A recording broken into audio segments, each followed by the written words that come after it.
Good morning. It is 9:08 on Super Talk 99.7 WTN. Hey, how are you? My name is Chris Hand. Show is brought to you by our friends at Better Water LLC, water filtration systems, water softeners, betterwater.com.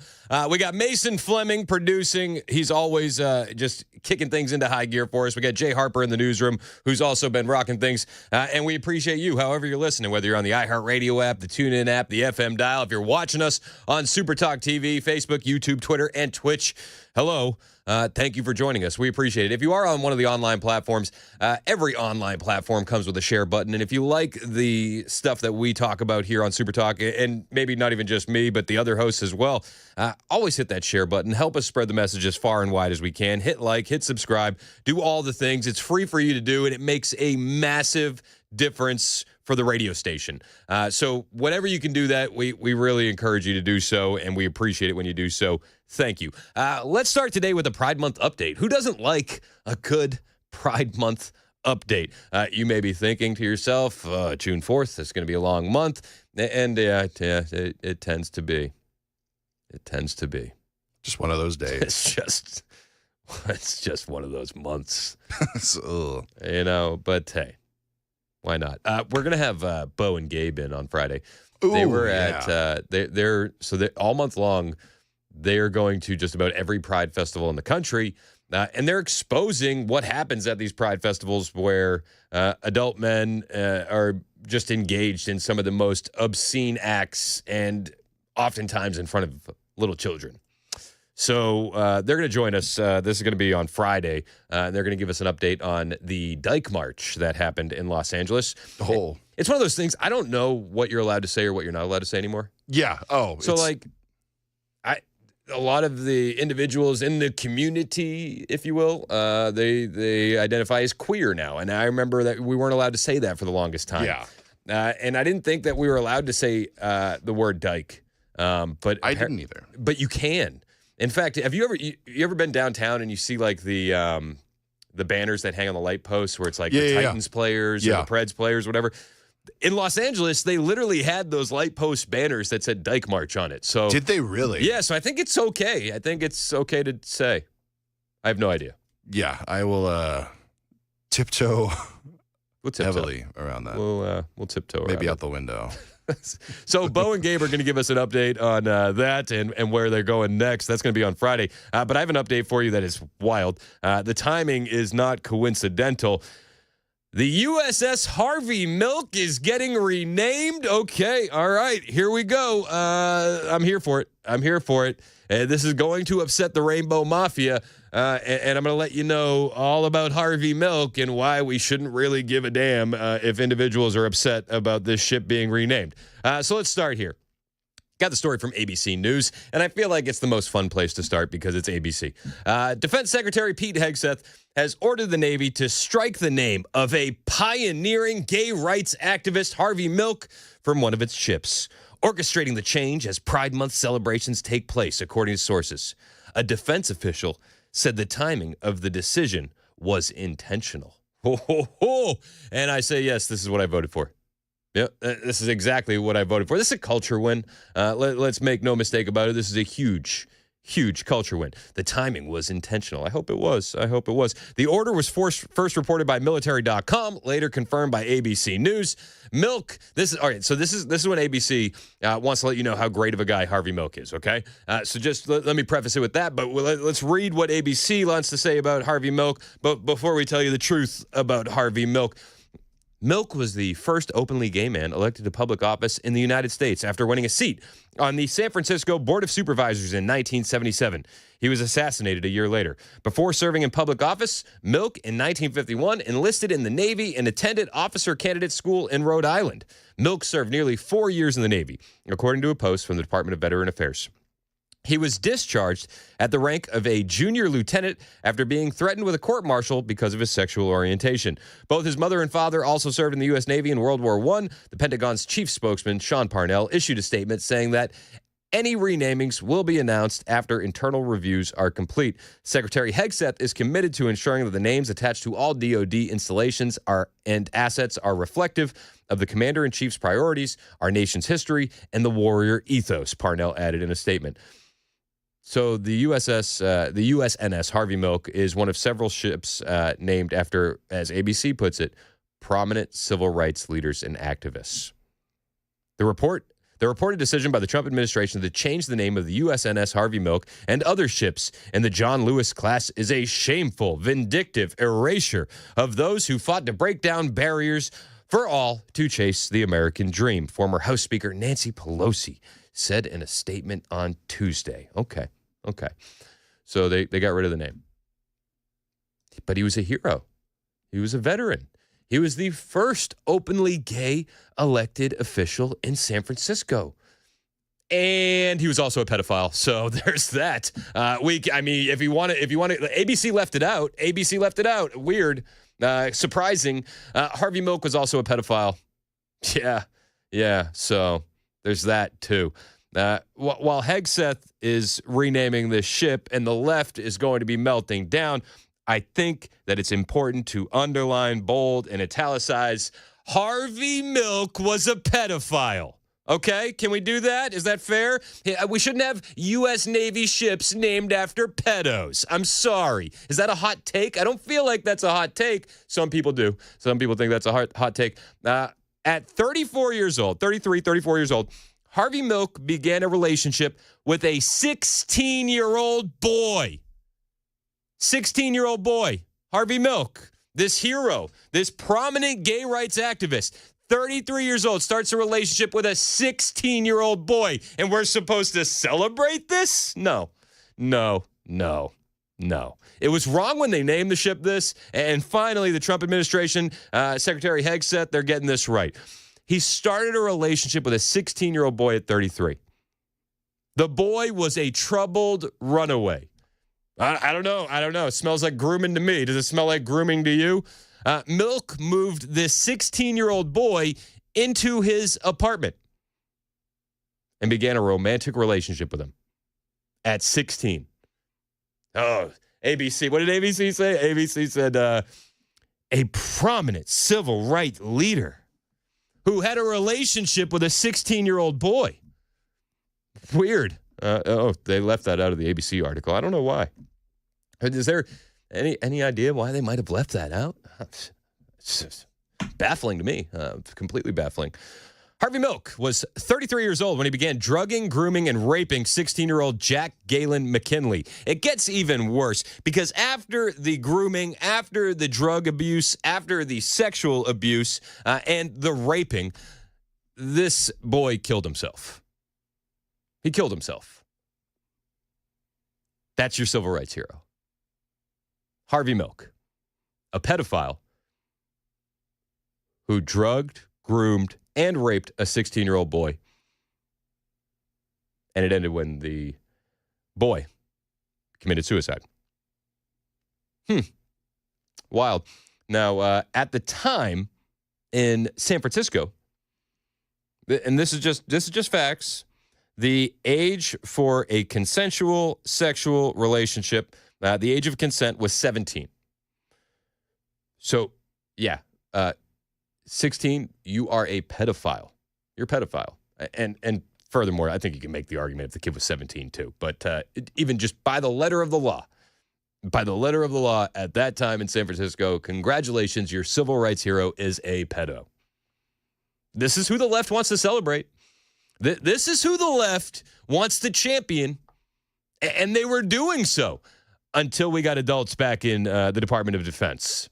Thank you, Secretary of Defense Hegseth. Thank you, President Trump. And thank you to everybody working behind the scenes in the Trump administration to make this happen. There's no realistic scenario where celebrating a pedophile in this country should be accepted. The only thing that should be accepted when it comes to pedophiles is wood chipper, feet first. That's it. That's the only acceptable outcome. I wish somebody would introduce that bill. Still waiting. Feel like a skeleton in a rocking chair. The chip off the old block bill. The chip off the old block bill. I like that. So, yeah, that's your civil rights hero. That's your civil rights hero. Doesn't have a boat named after him anymore. Also, naming a Navy ship after a gay rights activist, even if he wasn't a pedo, Doesn't it perpetuate some of the stereotypes that the Navy has had to deal with for far too long? I wasn't going to say that earlier, but Doesn't it though? Like, went through come my on. head.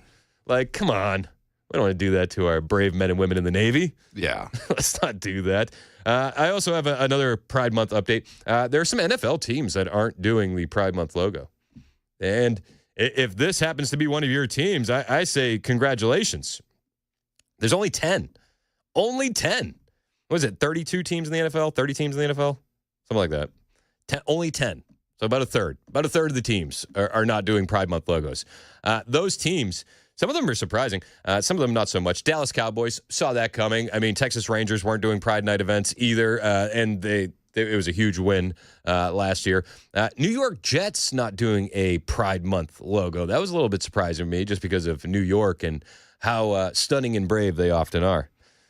The Cincinnati Bengals, no Pride Month logo. Cleveland Browns, Indianapolis Colts, Las Vegas Raiders, New Orleans Saints, Philadelphia Eagles, Kansas City Chiefs. That one shocked me. Just a little bit. Given the nature of Taylor Swift and Travis Kelce, you'd think that they would just do it for fun. Maybe the entire area has just gone to T-Swift. Yeah, it's all Taylor now. And then if you were keeping score at home, that was 9 teams that didn't unveil a Pride logo. You ready for the 10th? The Tennessee Titans, baby. Let's go. So while the Nashville Sounds are going to have a Pride Night on Thursday, while the Nashville Predators are getting roasted in the comments for their Pride Month tweet, the Tennessee Titans taking a position of sanity and saying, no thanks, hard pass, not going to do it, at least for the time being. And for that, we thank you. That's pretty good. Honestly, so when I got to Nashville, I was like, man, so I grew up in Boston, okay? Grew up in Boston. Didn't want to be a bandwagon sports fan because I hated that as a Tom Brady guy. It's like, get your own team, all right? So when I got here, I was like, man, I can't do that. I'm not gonna jump on, like, it just feels icky. Then I was like, maybe if the Titans get Brady, it'll be like a good transition, and I can I get in that way. It's not weird. Well, I think after this, I'm officially a Tennessee Titans fan. Let's go. Patriots weren't on the list. So, later, losers. I think they misunderstand the phrase or the meaning of that word. Yeah, I'm rolling with the Titans moving forward. Let's go. Yeah, that's what we do. A lot to cover on the way. Chinese bioterrorism, that's fun. Terrifying, actually. It's absolutely terrifying. What is it? Where'd it come from? Who brought it in? And how'd they find it? We'll talk about all that and more on the way. It is 9:21. This is Super Talk 99.7 WTN.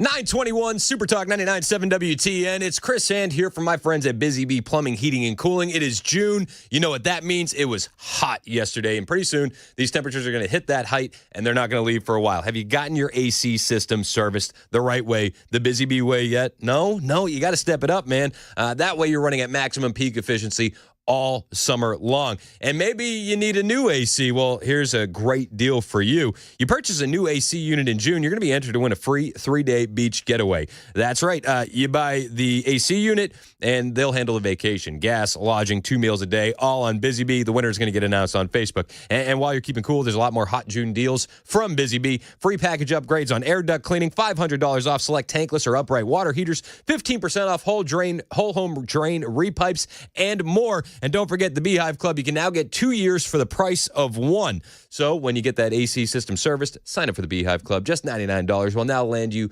coverage for this year and next. For satisfaction guaranteed, you always call Busy Bee. 615-775-7833. 615-775-7833. BusyBeeHVAC.com.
Relief operations in Gaza suspended. Uber making changes with seniors in mind, and a stolen vehicle crashes into a Laverne home. We'll have those stories coming up at 9:30 on Super Talk 99.7 WTN. That's Jay Harper in the newsroom. Mason Fleming is producing. My name is Chris Hand. Hope you're having a great morning. Show is brought to you by our friends at Better Water LLC. So China and bioterrorism. I'm going to get to that story real quick, but as we were doing the Pride Month update, I got a little bit flustered and a little frustrated with the Harvey Milk stuff. Oh, just a little bit? Yeah, it's just like, dude, that's your hero? Okay. I'm just saying, I saw Chris's arms flailing in the studio. I was talking with Trump hands. He was ready. Just a text. He wasn't even typing. He just... But I ended with the good news on the Tennessee Titans. They're not doing the Pride logo. That's cool. But I missed an even better story. Okay, and I wanted to close with this before we got to Chinese bioterrorism. It's like, I don't know, man. There are some days where like there's things I didn't expect myself to saying. Like, hold on, let me tell you one more thing before we get to Chinese bioterrorism. China. We'll get to that, I promise. Wait, wasn't that 2020? Sorry, my bad. Honestly, bro, let's go. Mason's based in Red Pill, just in case you were questioning it. All right, so real quick, last Pride Month story. The Kennedy Center, okay? And we all know there's been big uproars about the Kennedy Center, the Trump administration taking over, getting the woke stuff out. They canceled all of their Pride Month events. And I was like, that's based. And then it got even better. We talked about the King of Kings cartoon movie about the life of Jesus that the kids are loving. My kids saw it, loved it. I haven't seen it yet, but I will. But the kids loved it. They saw it in theaters. The Kennedy Center began the month of June by debuting that Angel Studios film, The King of Kings. So they canceled their Pride Month events, and they decided to run the movie for kids about Jesus. God is so good. Right? Like, isn't that awesome? And then get this, it gets even better. They were completely sold out. It was a sellout to see King of Kings. And to that, I say thank you. That's pretty cool. Isn't that awesome? Like, we're seeing this revival in the country. We're seeing a culture shift. This is another example of that, and I'm here for it. And all of us are a part of this culture shift. But the center held 2 showings of the film on June 1st, first day of Pride Month, as part of its effort to revamp family-focused programming to include more faith-based content.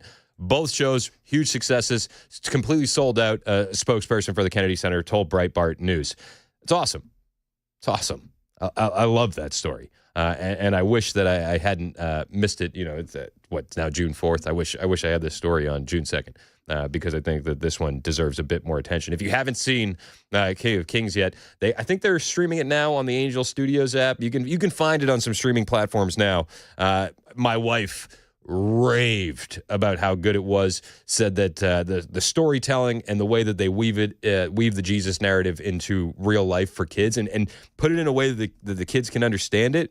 She said unparalleled to anything else. That's cool. It was unbelievable. Definitely worth the watch, especially if you got kids or grandkids. When we get back, Chinese bioterrorism on Super Talk.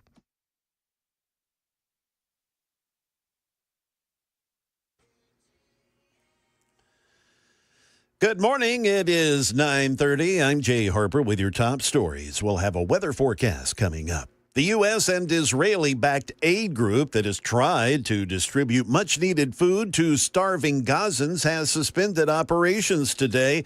The Gaza Humanitarian Foundation admits they were just not prepared for how many people showed up, and the chaos has led to injuries and even some deaths. We have more now from ABC's Ian Pennell, who's in Jerusalem. Whatever the disputes over the numbers of people injured, exactly what happened, clearly there were huge problems with the delivery of aid through this new system, which was basically set up to try and bypass the traditional aid providers like the United Nations. The Israeli government has long contested that Hamas uses and abuses the traditional aid delivery system, and this was a way of controlling it themselves. Uber is unveiling new features that will help seniors get the transportation they need. We hear now from ABC's Becky Worley, who says the new features are starting today. The rideshare company unveiling two options for seniors. Simple Mode, which is a very streamlined version of the Uber app. That's the first announcement. Plus, they're launching a way to add a senior to your family profile so you can book them rides. Back here in Middle Tennessee, 4 juveniles taken into custody after a stolen vehicle crashed into a home in Laverne early this morning. Police responded to a report of a stolen vehicle on Jennifer Pierce Drive about 1:45 this morning. The stolen Kia Soul vehicle was then found and took off from officers, but then it crashed into a home on George Buchanan Drive. 4 juvenile suspects ran from the crash scene, but they were tracked down and taken into custody with coordinated efforts of police and canine teams. The suspects reportedly admitted to stealing the car and to their alleged involvement in multiple vehicle burglaries in the area. All juveniles were taken to the hospital to get medical clearance, but then they were hauled off to the Rutherford Juvenile Center. That is the latest news. Weather is up next. I'm Jay Harper, WTN News.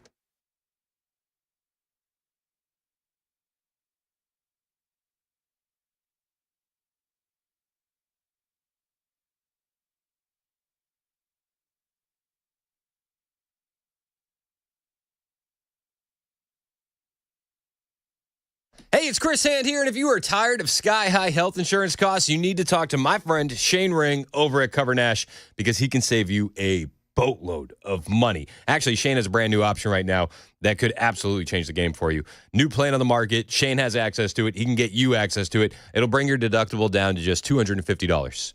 Not $5,000, not $8,000, just $250. And the best part is you don't have to wait for open enrollment to start saving money. This is the biggest myth in health insurance. Like, oh, gee whiz, got to wait till open enrollment. You don't. You can call Shane today and start saving money. See, Shane's been doing this for over 20 years. He's going to shop the entire market for you, over 75 different companies, and he's going to find the best plan for your budget and your health needs. So whether you're self-employed between jobs, overpaying for coverage, Shane can save you some money. I'm talking 30 to 60% on your monthly premiums.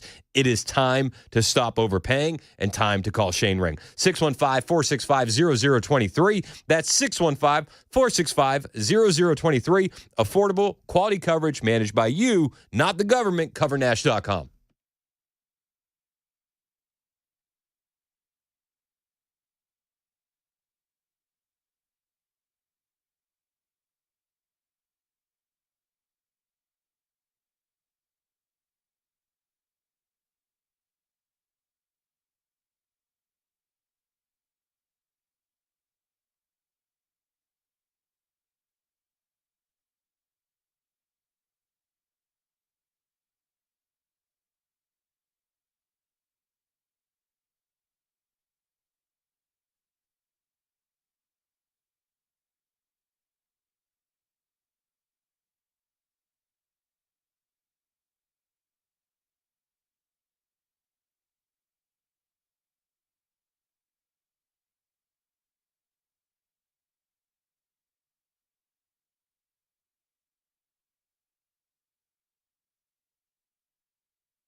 9:38. Super Talk 99.7 WTN. Hey, how are you? It's Chris Hand. Show's brought to you by Better Water LLC, water filtration systems, water softeners, betterwater.com. You can listen to us on iHeartRadio, tune in the FM dial. You can watch the show, Super Talk TV. We're live on Facebook, YouTube, Twitter, Twitch. Why would you want to watch a radio show on TV? Well, on this show, for all the audio that you would hear on your radio, we also have the video available. And then if you miss something, you want to hear it again, or you're getting out of the car and you're like, dang, I didn't get to the Chinese bioterrorism segment. It lives on YouTube indefinitely, so you can always go back and watch later as well. Hit like, hit subscribe, do all the things. Join the chat, join the conversation, 615-737-9986. So Chinese nationals charged with smuggling agro-terrorism. Is it agro-terrorism weapon into the U.S.? That's how Breitbart is putting it.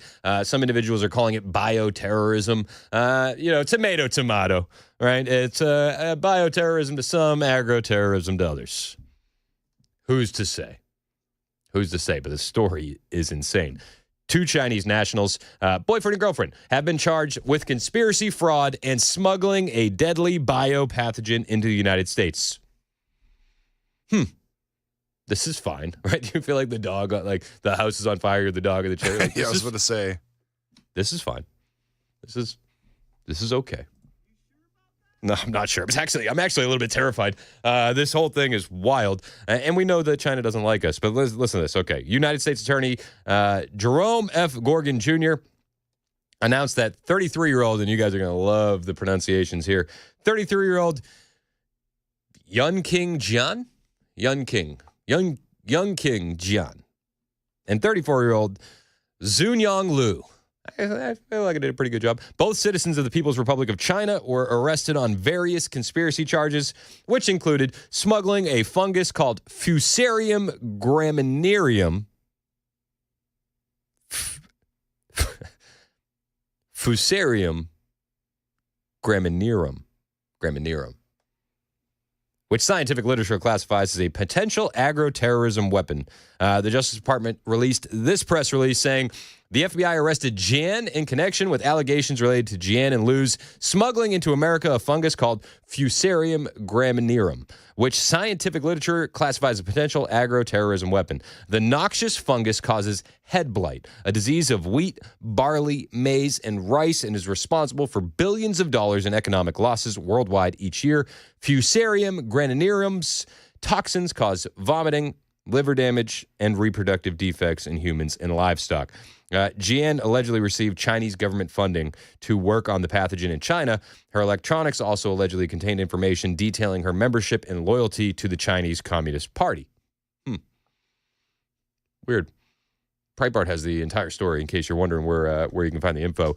It's further alleged that Jian's boyfriend, Lu, works at a Chinese university where he conducts research on the exact same pathogen, and that he first lied but then admitted to smuggling Fusarium graminearum into America through the Detroit Metropolitan Airport so that way he could conduct his research on it at the laboratory at the University of Michigan where his girlfriend Jian worked, noted the Justice Department. That's something to really just put in your back pocket for a second. She worked at the University of Michigan. She was conducting research there. Just remember that, okay?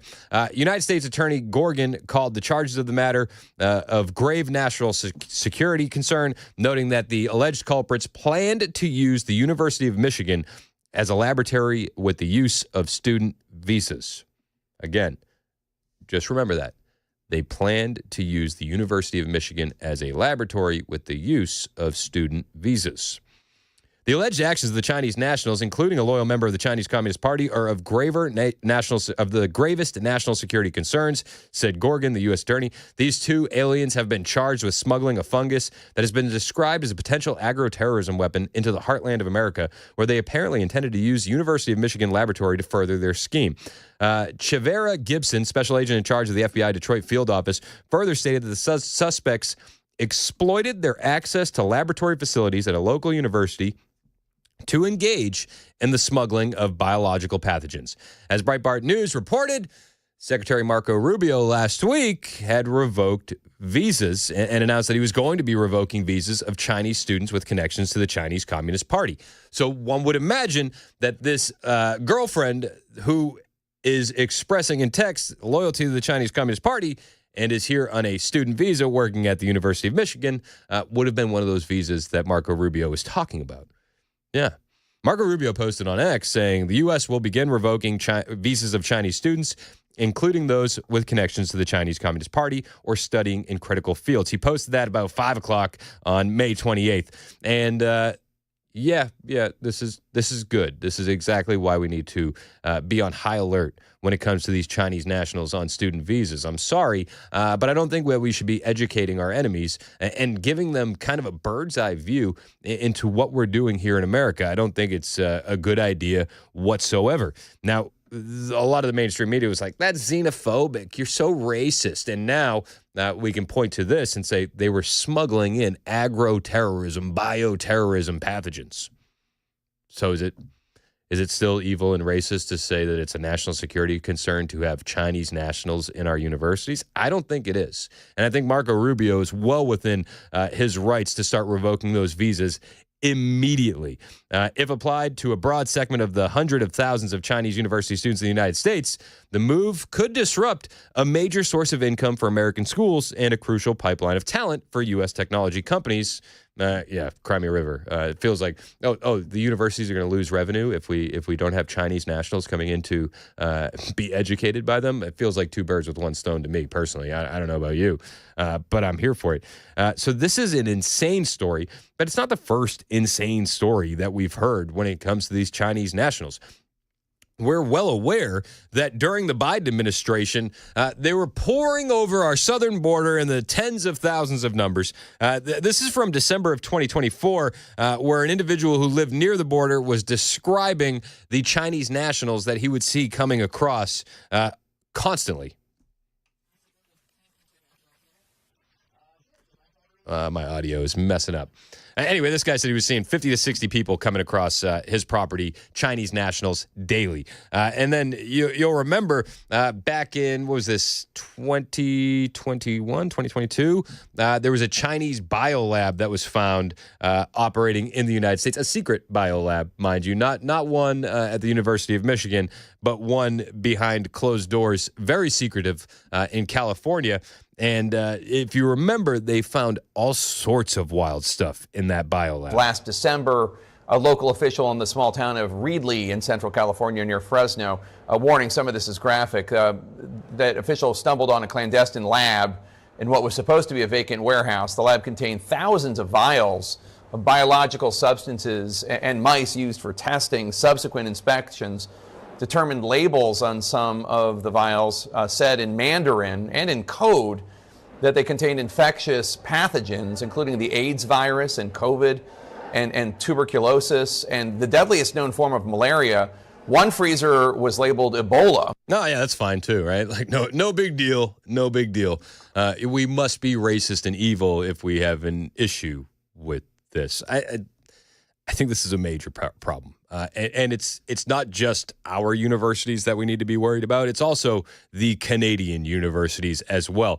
Because as you know, these germs, the bio-warfare, they're not going to be like, oh, there's an imaginary line at the border, we're going to stop there. No. It's going to hop right on over. That's an issue. It's a major issue. And I hope Marco Rubio starts revoking those visas immediately.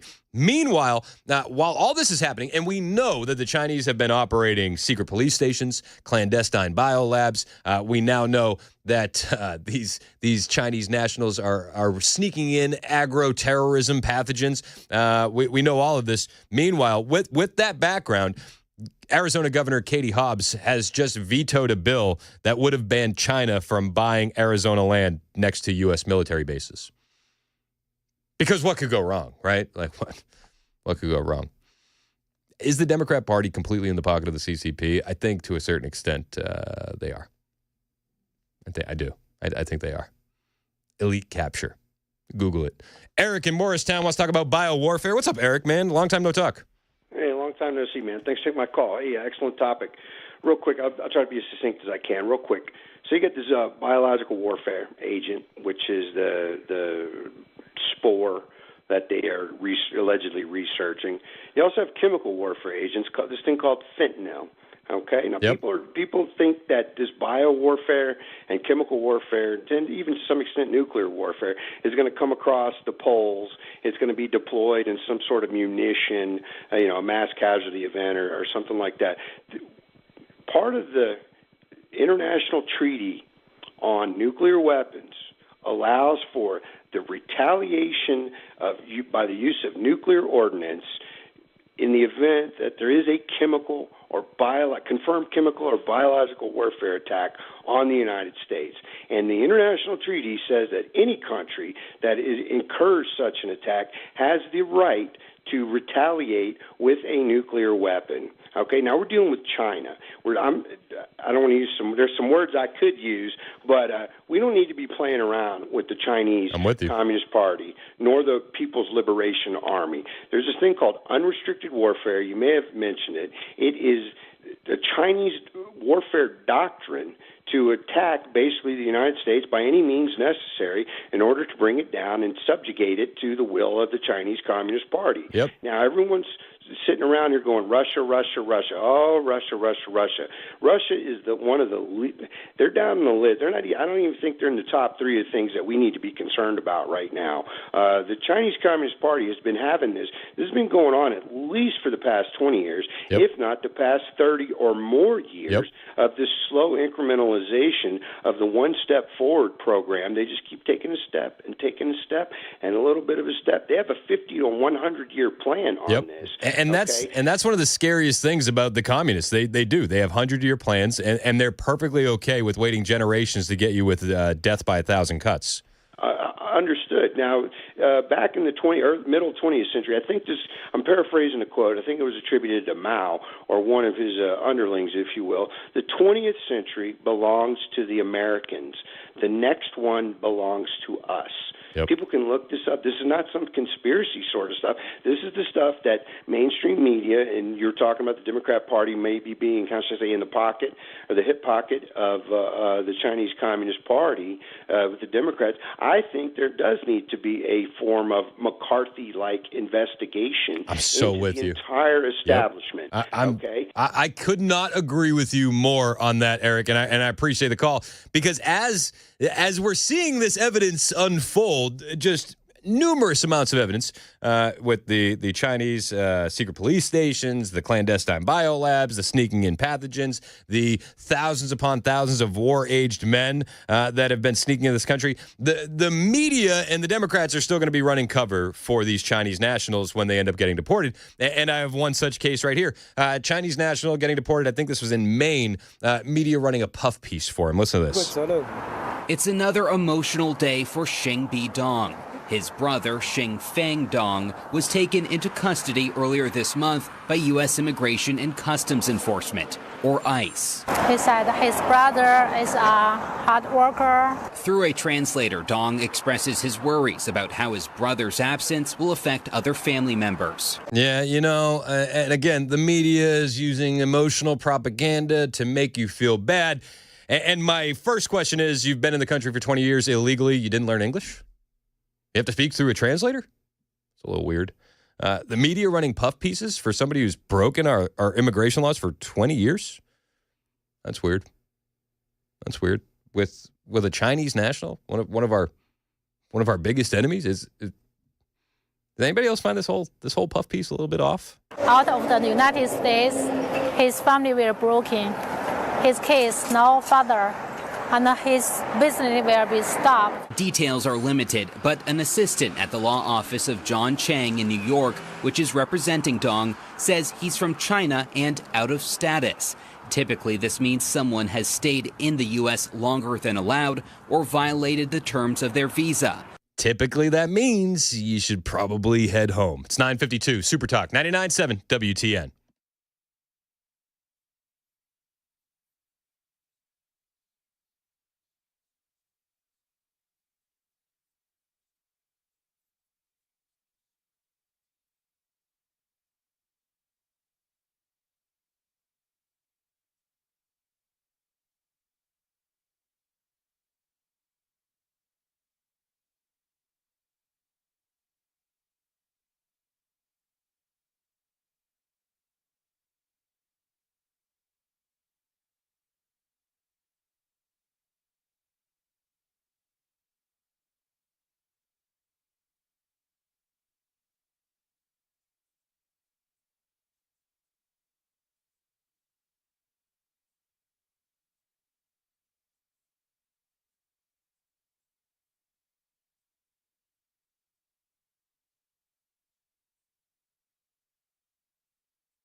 The latest round of tariffs kicking in today. We'll have that story. And a hit-and-run driver in Nashville is allegedly an illegal immigrant. And the latest on Zebragate. We'll have those stories at 10 o'clock on Super Talk 99.7 WTN. I thought the issue was they left the gate open.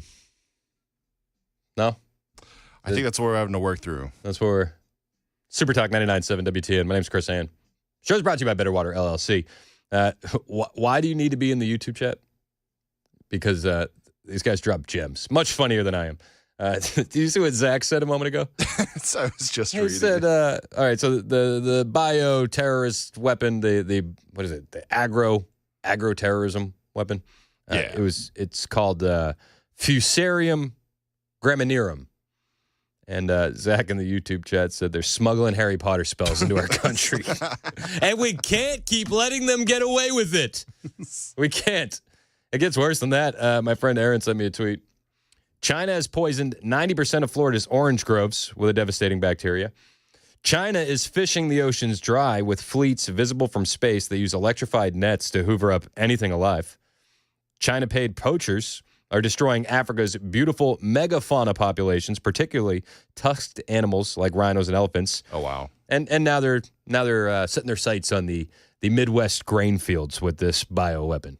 So they're not bad folks. Remember when Biden said that? Yeah, we all do. You sure about that? Yeah, I'm not. I don't trust him as far as I can throw him. We got a lot more to cover. Elon Musk versus conservatives. It's beef. So, what's beef? This is beef, and I don't think it's as big of a deal as a lot of the media is making it out to be. I think Elon's speaking his piece, and I appreciate him for it. But we'll get into it when we get back. It's 10 o'clock. Super Talk 99.7 WTN.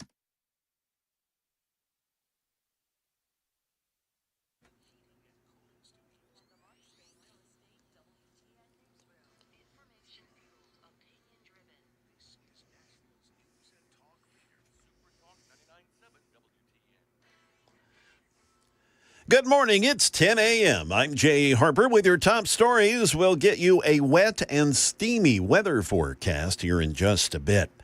President Trump's latest tariffs, well, they go into effect today. We've got the latest on that from Rebecca Jarvis. Major big box retailers, Target, Walmart, Costco, among them, saying prices will go up. And we're already starting to see that. The baby born doll, for example, at Walmart, $34.97 in March. Now in May, $49.97. The Light Bright, $14.97, now $21.97. Back here in Nashville, Metro Police say an illegal immigrant is the prime suspect from a May 18th hit and run.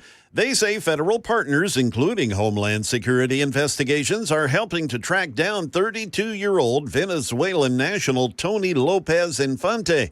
Meanwhile, Zachary Karach is still in the hospital. His mom talked to Channel 4. I haven't left the hospital once, so I haven't been home in 19 days because we went on the little trip and then this happened. And he's fully dependent on other people right now. He is fully non-weight bearing. He's bound to a wheelchair. So, I mean, even simple things that you take for granted, like just being able to go to the bathroom on your own, the stuff that he cannot do right now. Back here in Middle Tennessee, a pet zebra has now been missing for 4 days out of Christiana. And a thermal drone is now being used and has covered thousands of acres over the past few days trying to track this animal down. It was spotted in a Christiana neighborhood running along the road and on the side of I-24 after his owner reported him missing on Saturday. Branson Wells is with the company Volunteer Drone Services. He says he's working with the zebra's owner to find the animal, and they're not charging these folks.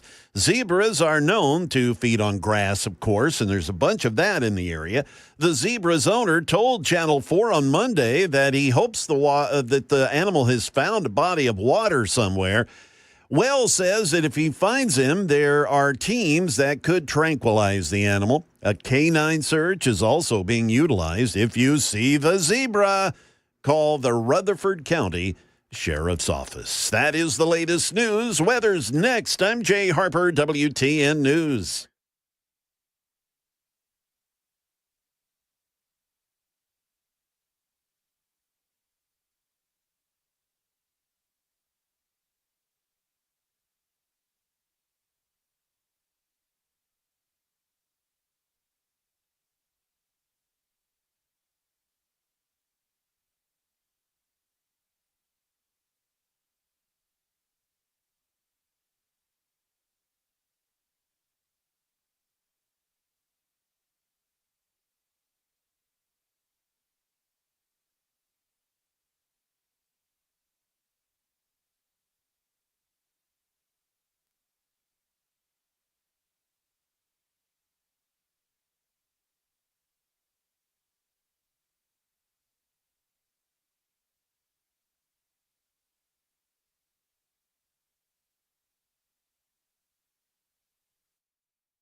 It's 10:06 on Super Talk 99.7 WTN. My name is Chris Hand. Show is brought to you by Better Water LLC, water filtration systems, water softeners, betterwater.com. Why would you need that? I don't like them putting chemicals in the water that turn the friggin' frogs gay. That's right, betterwater.com. Oh, yeah. Oh, yeah. I love that Bongino so much. So during the commercial break, I got a knock on the door. It's the boss. Oh. And I was like, uh-oh. What did I say wrong? I mean, I talked about a few things. What words were said that I cannot say no more? Yeah, well, we're very confused about words because I didn't think you were allowed to say queer, but you're allowed to now. It's Pride Month. And I didn't think you were allowed to say the word dyke, but they're actually throwing dyke marches for Pride Month, so I think you're allowed to do that now. So I thought I was going to get a talking to, but I didn't. He said he was listening to sports this morning, so perfect, perfect, nailed it. Scooted right into the. Keep listening to sports by all means, by all means. All right, so now I want to talk about Elon Musk. You saw him last night on Twitter, called the Big Beautiful Bill a disgusting abomination, and everybody's like, "Oh no, we've lost Elon." And yeah, I think Elon's a little frustrated. I do, to put it lightly. I think that he got in there for Doge and realized that he's not just up against the Democrats, and he's up against the Uniparty, and nobody wants the spending to be cut. But a lot of the way that these outlets are framing it today, I don't technically agree with. Even Breitbart, and I really like Breitbart. I always have. They ran a headline, and it said, Elon Musk turns on Trump. Elon Musk turns on Trump. And I thought to myself, no, he didn't. I don't think Elon Musk turned on Trump. And furthermore, I don't think Rand Paul has turned on Trump. And I don't think a guy like Thomas Massey has turned on Trump. They disagree with him on how much they want in the spending bill, but that's it. It's a disagreement. Nobody's turning on each other. And furthermore, with Elon, don't you think that he told President Trump everything he felt about the big, beautiful bill before he went public and took it to Twitter? I would assume so. I would imagine that there are no surprises in Elon's take with individuals in the White House today. Oh, absolutely not. From what we've gotten from them, there's been a lot of transparency in their party, or in the party, in the White House right now. And I have no doubt. And even the disagreement, I feel like it's just more transparency out in the open. Yeah, it's an understanding that, hey, we may not all get along, but we're all working towards the same goals. Yep, exactly. So the big tweet that sent everyone into a frenzy last night. We'll put it up on the screen here in 2 seconds. Elon Musk on the spending bill. He called it, "I'm sorry, but I just can't stand it anymore. This massive, outrageous, pork-filled congressional spending bill is a disgusting abomination. Shame on those of you who voted for it. You know you did wrong. You know it." This is how Breitbart is framing Elon turning on Trump. I just don't see it as him turning on Trump. I just don't. I can't. So he said, "I can't take it anymore. I'm sorry. Shame on you who voted for it. You know you did wrong. You know it." The Breitbart puts it this way: Musk's criticism of the bill comes as the House of Representatives voted 215 to 214 to 1 in May to pass the tax and spending bill, which contains numerous elements of Trump's far-reaching agenda. The multi-trillion-dollar tax break package contains numerous elements of Trump's agenda and has been delivered via an all-night session. These included extending tax cuts passed in 2017, eliminating tax on tips, spending more on defense and border security, while making government health care programs more accountable. Trump has made it very clear he wants the bill on his desk by July 4th, describing it as a historic opportunity to turn the country around after 4 disastrous years under the Biden administration. He posted this on Truth Social. Passing the One Big Beautiful Bill is a historic opportunity to turn our country around after 4 disastrous years under Joe Biden. Trump wrote in a post on Truth Social, "We will take a massive step to balancing our budget by enacting the largest mandatory spending cut ever, and Americans will get to keep more of their money with the largest tax cut ever, and no longer taxing tips, overtime, or Social Security for seniors, something 80 million voters supported in November." This is them saying Elon turned on Trump. He went a little bit further, and he posted this tweet on X, and he said, "Mammoth spending bills are bankrupting America. And he added a graph from the parody account, Not Jerome Powell, which is a fantastic account to follow. Mammoth spending bills are bankrupting America, and you can see the trend of our debt flying through the roof. Now, Mike Johnson, he pushes back, and he said that Elon Musk is terribly wrong about the One Big Beautiful Bill. He said this in D.C., Capitol Hill, yesterday. This is Mike Johnson on Elon Musk's take on the Big Beautiful Bill. Let me say this. It's very disappointing. Okay, I've come to consider Elon a good friend. He's obviously a very intelligent person, and he's done a lot of great work. With all due respect, my friend Elon is terribly wrong about the One Big Beautiful Bill. Now, I don't think Elon is terribly wrong, and I don't necessarily think the Trump administration is terribly wrong. I think that the truth is going to be somewhere in the middle, and I'm just going to be patient with this Big Beautiful Bill and see what comes out of the Senate. And I think that's the only thing we can do. We could spend a lot of time arguing about this back and forth. I think what Elon is doing is fantastic because you are mounting that public pressure. You are creating that online firestorm, the same online firestorm that made them start talking about bringing that $9 billion rescission package to the floor to vote on. So we need this. Congress is not going to do anything without a bit of pressure. And Elon is absolutely bringing that pressure. And for that, I thank him. Rand Paul is also bringing a lot of pressure. And Rand Paul, it's funny, though, Stephen Miller posted on X. He goes, how come Rand Paul doesn't ever fight for mass deportations as strongly as he fights on these spending bills? I thought, that's a good take. It's a heck of a jab from Stephen Miller. He's been throwing haymakers all week, apparently, depending on what rumors you pay attention to on the internet.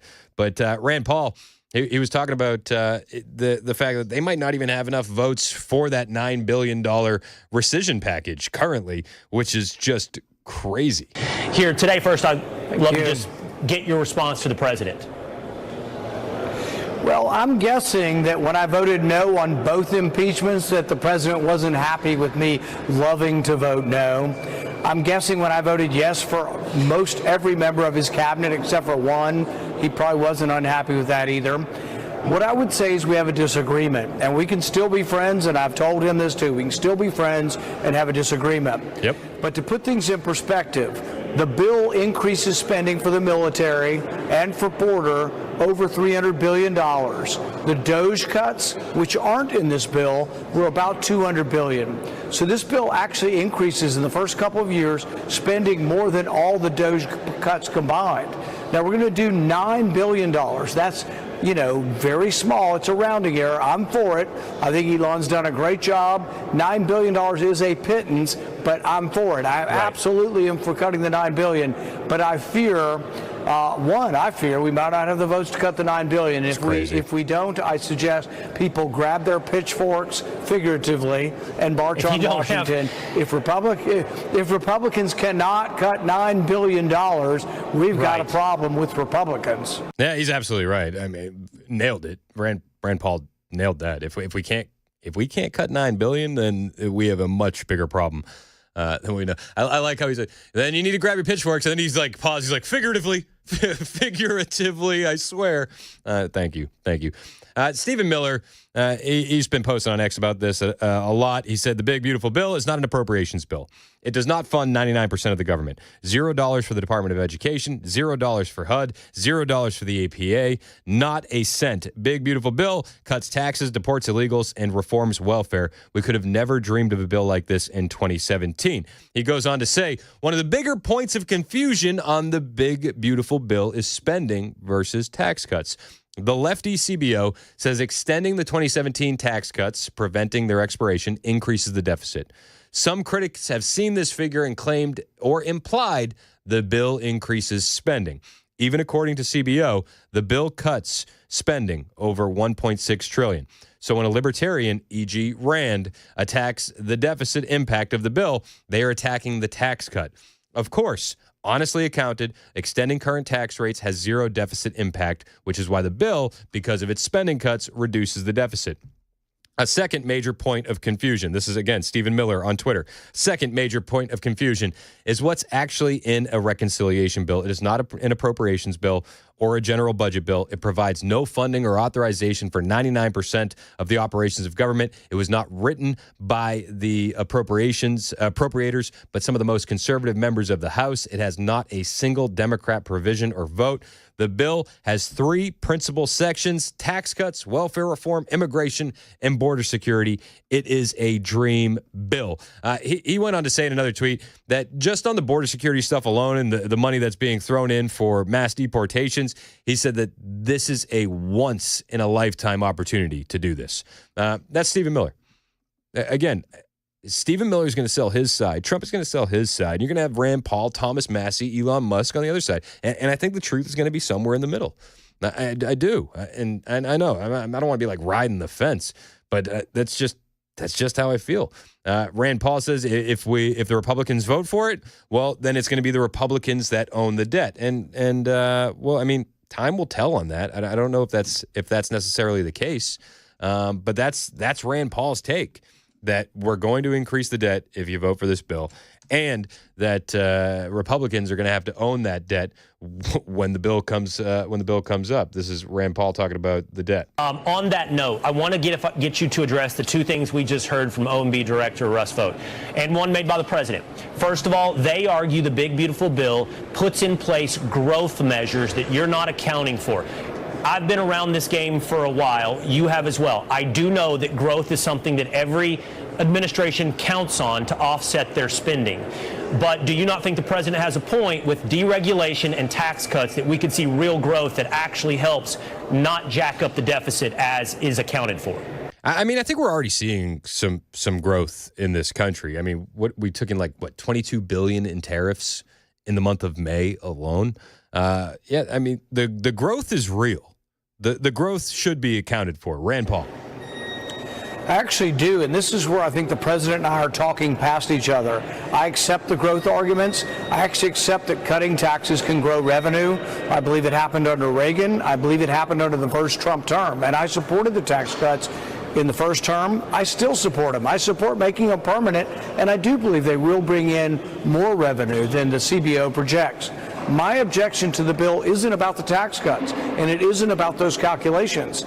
My objection to the bill is they're going to raise the debt ceiling more than they ever have, $5 trillion, and that this will be the largest increase in the debt ceiling ever. And if the Republicans all vote for it, the Republicans will own the debt. They will lose their high moral ground. We will no longer be the party that can say, look at the Democrats. They're the ones, foisting the debt on our country. We're drowning in a sea of debt caused by Democrats, which has largely been true. But I think now if they vote for this, so if they separate out the debt ceiling, I could be for the bill.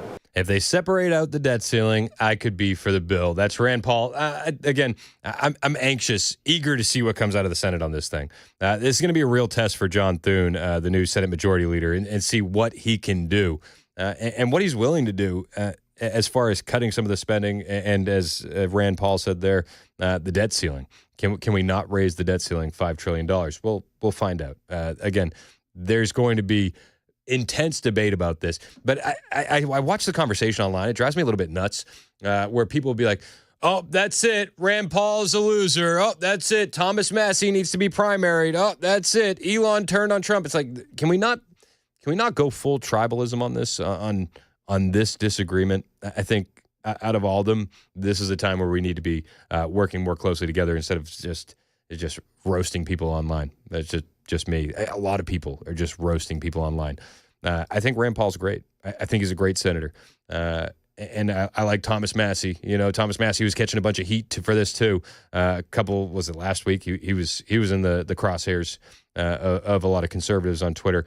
It's like, y'all need to chill. I think this has been very on brand for both Massie and Rand Paul. I think Elon Musk stepping in and laying out his points, very on brand. And not shocked by it at all. Also not shocked by the conservatives and the Republicans that want to spend more. Doesn't surprise me. But we have an opportunity here that we haven't had in a very long time. and I hope that they don't waste this opportunity. Coming up, we got audio from Scott Bessent. He's pushing back against Rand Paul, and he even gives him a heck of a jab when it comes to tariffs. The White House says that Trump's opinion hasn't changed. I'll bring you audio from Carolyn Levitt as well. Hang out with us. It's 1021 Super Talk 99.7 WTN.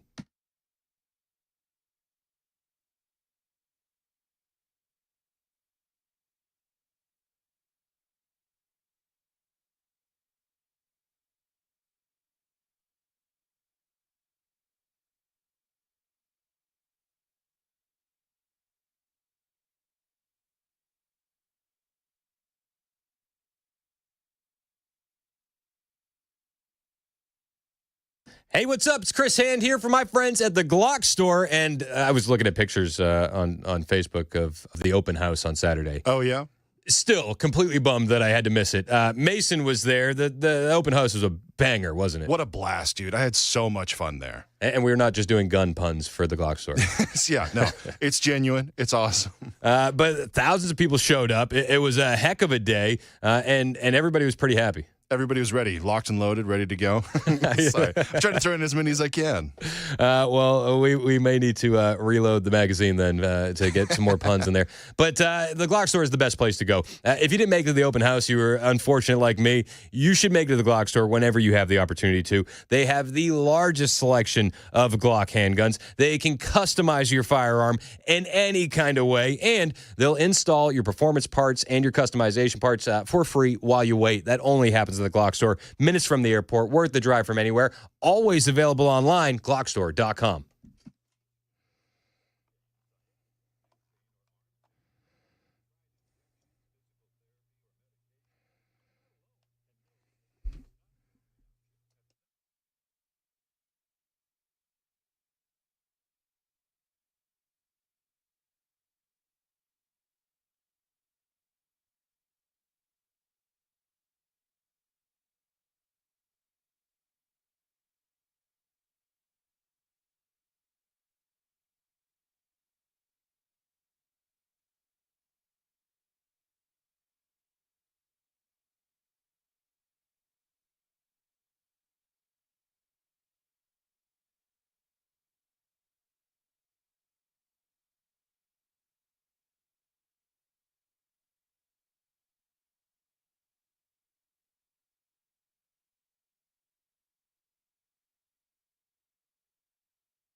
President Trump talking privately with senators who have been balking at the budget and tax bill. A teenage suspect now in custody in connection to Saturday's deadly shooting at the Clarksville Fairgrounds. We'll have that coming up at 10:30 on Super Talk 99.7 WTN. That's Jay Harper in the newsroom. My name is Chris Hand. The show is brought to you by Better Water LLC. Mason Fleming is producing. We got another fun event for you happening on a Saturday. Barfield Crescent Park in Murfreesboro. I'm going to be partnering up with Right to Life Rutherford, and we're going to be having a pro-life celebration. That's starting at 11 a.m., Barfield Crescent Park in Murfreesboro. We definitely want you out there. It's free. There's going to be food. The whole family's invited, and there's going to be some great organizations there, like us, Super Talk 99.7 WTN, Turning Point USA, Right to Life, and more. You're invited to join us. Again, that's Saturday, 11 a.m., Barfield Crescent Park. You won't be able to miss us. We'll be the guys with the huge crowd. That'll be us. The ones with the tables swarmed. Yeah, that'll be us. Velvet ropes. And so I'm really looking forward to that event. And then June 17th, we have our big mid-year review happening at King's Dining and Entertainment. Murphy's going to be doing his whole show out there starting at about 3 o'clock. And then the rest of us roll in soon after that. And then we just hang out with you guys all night. We're really looking forward to that as well. Have you been to King's Dining and Entertainment? I haven't, but I've heard it's super cool. Chad went there, and he was singing its praises. I'm pumped to get out there. Yeah, rumor has it, if everybody shows up and we pack the place out, Dan will cut his hair. I've heard that. Kind of cool. I've also heard there might be a hugging booth for Dan. Yeah. Did you hear that? That's the rumor. Again, velvet ropes. We got them. We're ready. All right. So we were talking about the big, beautiful bill. Elon Musk turns his back on Trump. Oh, I liked I had one texter in here on the text line. Said, this is 4895 by design. Elon chirping anti-Trump as Elon fades back into private business. Hey, maybe that's the case. I don't necessarily think it is. I think Elon's just frustrated with the federal government. I think we're just hearing now the actual conversations that were going on behind the scenes because transparency. Yeah, it's kind of a thing with this institution. And I don't think anybody has an issue with it. Scott Bessent did take a little bit of issue with some of Rand Paul's statements, and he pushed back on Rand Paul and even hit him with a good jab when it came to tariff revenue. This tax bill is not a tax cut for the most part. It is making permanent the 2017 Tax Cuts and Job Act. Yeah. So what we are doing is, it is current tax policy. We are going to make that permanent. Then for working Americans, we are going to put in the president's agenda of no tax on tips, no tax on Social Security, no tax on overtime, and making auto loans deductible again. On the other side, we've got tariff income coming in, which I also believe Senator Paul does not like, and that could be substantial. Yeah. That over the CBO scoring window of 10 years could be between $2 and $2.5 trillion.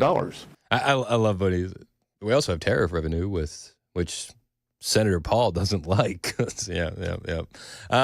Carolyn Levitt was asked about Elon Musk making those thoughts known publicly last night on Twitter. This is at the press conference yesterday. And something that just crossed, Caroline, how mad do you think President Trump is going to be when he finds out that Elon Musk said, "I'm sorry, but I just can't stand it anymore. This massive, outrageous, pork-filled congressional spending bill is a disgusting abomination. Shame on those who voted for it. You know you did wrong. You know it."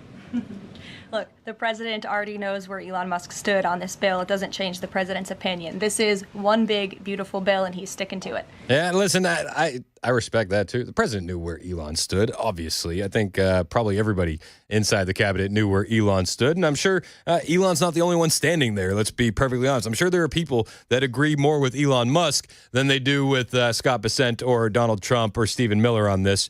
But, they're not making it publicly known. Elon is. I like the conversation that he's forcing online.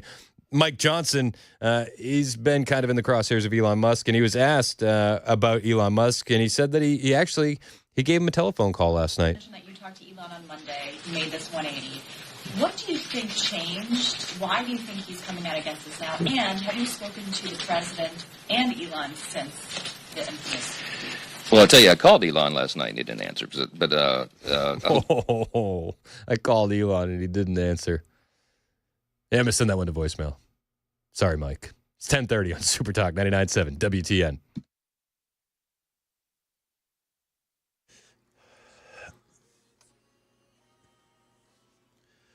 Good morning. It is 10:30, and I'm Jay Harper with your top stories. The weather forecast is coming up. President Trump's been talking privately with some Senate Republicans who have said that they're just not really digging the large budget and tax bill that narrowly passed the House.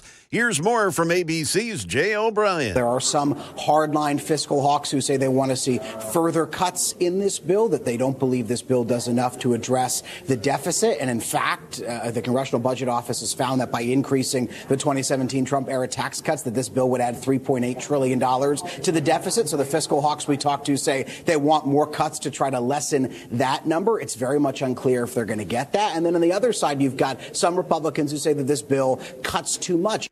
Today, authorities announced a juvenile suspect has been charged with homicide in connection with the deadly shooting on Saturday at Clarksville Speedway and Fairgrounds. The Clarksville Police Department said the teenage suspect was arrested yesterday afternoon. Police added that no identifying information about the juvenile will be released due to their age. Shortly after 9 o'clock on Saturday, authorities found a 15-year-old boy with a gunshot wound to the chest, and he was transported to an area hospital where the young man was pronounced dead. Witnesses reported seeing 5 or 6 males running from the area after the shooting. No additional information was released. Now let's turn to our market numbers report brought to you by Beacon Capital Management. They are online at beaconcm.com. With this morning's money news, here's Jim Ryan. New 50% tariffs on imported steel and aluminum took effect at midnight, and analysts expect the price Americans pay for everything from soup to cars to go up. Today is also the deadline for countries to submit their own trade proposals to the White House. Despite that, stock futures were slightly higher overnight. On Tuesday, the Dow Jones gained 214 points to close at 42,519. The Nasdaq added 0.8%. The S&P enjoyed its second day of advances, rising 0.6%. Shares in Toyota plunged as much as 13% this morning as the parent to the Japanese car maker announced a $33 billion plan to take the company private. The proposal includes a tender offer of $113 per share. And Americans appear to be playing a waiting game for summer vacations. Reuters says airline bookings are down and hotel bookings are trending that way as would-be travelers hold out for better deals. That is the latest news. Weather is up next. I'm Jay Harper, WTN News.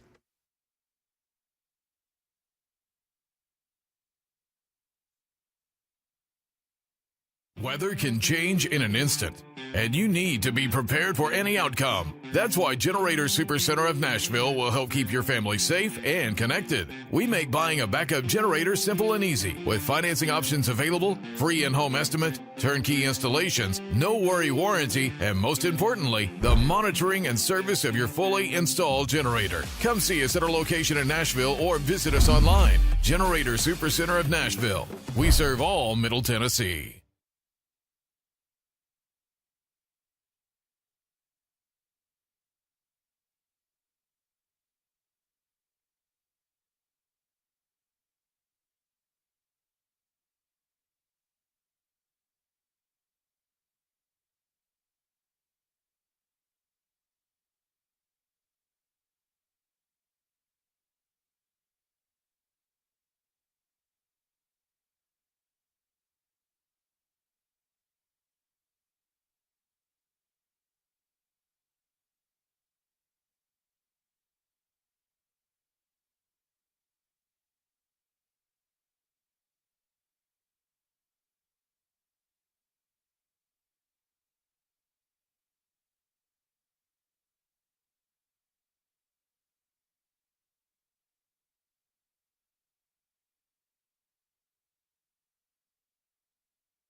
Bro, you have no idea the story that just came across my desk. You have no idea. That's what I like to hear, I think. Well, we got a new person that we need to reach out to for an interview. Oh, yeah. Yeah. Super Talk 99.7 WTN. My name's Chris Hand. Show's brought to you by Better Water LLC. We got Ken Weaver in the newsroom. We got Mason Fleming producing. All right, listen to this. So we documented pretty well that we wanted to get Jake Tapper on the show. Yeah. We tried. He dodged all of my emails, unfortunately. We literally used ChatGPT to make like the nicest glowing email for Jake Tapper. Yeah. And then we had to be like, yo, ChatGPT, dial it back a little bit. Yeah. We wanted to make them think we're fans, not swim fans. And so we dialed it back. Never got any response. No, absolutely not. But we're going to need to do it again. You ready? Okay, I'm here for it. The new target? Who are we laying it out on? Karine Jean-Pierre. Interesting. Karine Jean-Pierre has added herself to the list of individuals with a tell-all book coming out about the White House. But wait, there's more. There's more. She's leaving the Democratic Party. Really? Yep. And she's writing a book about it. She's writing a book about it. The Hill has the story. Former White House Press Secretary Karine Jean-Pierre, who worked for 2 Democratic presidents and had one of the most public-facing roles in the Biden administration, is urging Americans to embrace life as independents. Jean-Pierre shares her message with readers in a forthcoming book. Okay, hold on. Before we even get to the book title, she didn't write this book. No, absolutely There's no freaking way she wrote this book. And let me just preface this with, I don't think Jake Tapper wrote his book either. He had the ghostwriter. I don't think Jake did it. No. But can I tell you guys about the book industry? Let's before we get into her title of her book, a little peek behind the curtain. Let's peek behind the curtain of the book industry. I'm about to ruin the book industry for you, just so you know. Nobody writes their own books. Nobody does. No one writes their own books. That Ben Shapiro book that you really liked, you know what happened? They got a ghostwriter to listen to his podcast for like 6 weeks, and then they broke it all down and put it in Ben's voice and put it in a book. Seriously. Do you want to know how I know this? Because they offered it to me. And I was like, bro, nobody's going to want to read my book, but I'll take the meeting because I'm interested. And I'm not going to make you guys buy a stupid book that I don't even write. I think that's ridiculous. And if I did write a book, it would be even worse than the one that I didn't write. So I'm not going to do that to you and ask you to buy the book. Anyway, so this guy asked me, he said, hey, listen, we can get you on speaking tours. And well, the book is like a single for a musician. It gets you out on the circuits and the podcast. Then we'll get you booked here and here and here and here. You sell 10,000 books and you're a superstar. And I thought about it and I was like, there's no way I'm going to sell 10,000 books. It's not going to happen. Depends on what the subject is, Brother Chris. That's fair. But, just being realistic. No, it's not going to happen. So I was grateful for the meeting, but it ruined the entire book industry for me. And so I want to pass along that ruin to you. And the book industry is just completely fake. It's so fake. It's crazy, but it's the reality. So when Karine Jean-Pierre said that she's releasing a book, just know that she probably had no hand in writing it whatsoever. All right. In her book, she wants to share the message of embracing life as an independent. The title of the book, Independent, a look inside a broken White House outside the party lines. Yeah, that's definitely somebody else's words. I would have gone with the best black lesbian press secretary ever. That's what I would have gone with. Prove me wrong. And the first. Honestly, it's going to be released in October by Hatchet Book Group's Legacy Lit imprint. The book is described in promotional material as a groundbreaking, revelatory assessment of America's broken two-party system. Cheap fakes. Yeah, exactly. This is a money grab. Obviously. Jean-Pierre didn't come to her decision to be an independent lightly, a description of the book from the publisher said. Did she grapple with it? She takes us through the 3 weeks that led to Biden abandoning his bid for the second term and the betrayal by the Democratic Party that led to his decision. Former President Biden exited the 2024 White House the race last July, amid questions about his mental clarity. In an urgent, timely analysis Independent urges all Americans to vote their values and maintain individuality within party lines. The publisher said, calling the book a hard-hitting yet hopeful critique. I'm not reading it. No. Well, dude, you won't have to read it. You'll have to watch some shows you don't like, Brother Chris, if you wanted to know what's in it. Oh. I guarantee you she's going to be on The View. Oh, yeah, she'll be on The View. Good old CNN. CNN will have her. ABC in the morning will have her. She's 50. Did you know Jean-Pierre's 50? Really? No, I didn't. Black don't crack, baby. Man, I got to say, she looks great. She looks great for 50. A lot of people, make a big deal about good for 50. Yeah. Yes, sir. Black don't crack. 50-year-old Jean-Pierre, who also worked in the former President Obama's administration and under Biden, became the first black and openly LGBTQ person to serve as White House press secretary. Presents clear arguments, provocative evidence as an insider about the importance of dismantling the torrent of disinformation and misinformation that has been rampant in recent elections, and provides passionate insight for moving forward. I wonder if she admits that she is part of that rampant mis and disinformation. Well, I don't envision seeing this on a New York Times bestseller list, I'll be honest with you. It's just not going to happen for KGP, Karine Jean-Pierre, as we affectionately call her here on Super Talk 99.7 WTN. But we got a new book club. Once you get done with Jake Taber's book, you can not read Karine Jean-Pierre's book. It's crazy, man. This is the current state of America. Karine Jean-Pierre, she's trying to cash in. Don't let her. I got an update on the terrorist out of Boulder, Colorado, and his family. If you remember yesterday, I said I hope that they go and arrest his family. Do you remember that? Remember that? Yeah, I said I hope they do. And, well, as luck would have it, they've arrested the family. Yes, the wife and the 5 children of the terror suspect, Mohammed Salman, they have been arrested by ICE, and they are now facing deportation.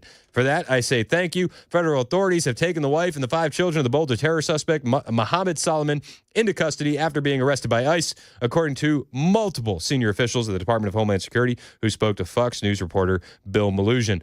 The news was first broken by Laura Loomer. Solomon is the 45-year-old suspect in custody for firebombing a pro-Israeli demonstration in Boulder on Sunday.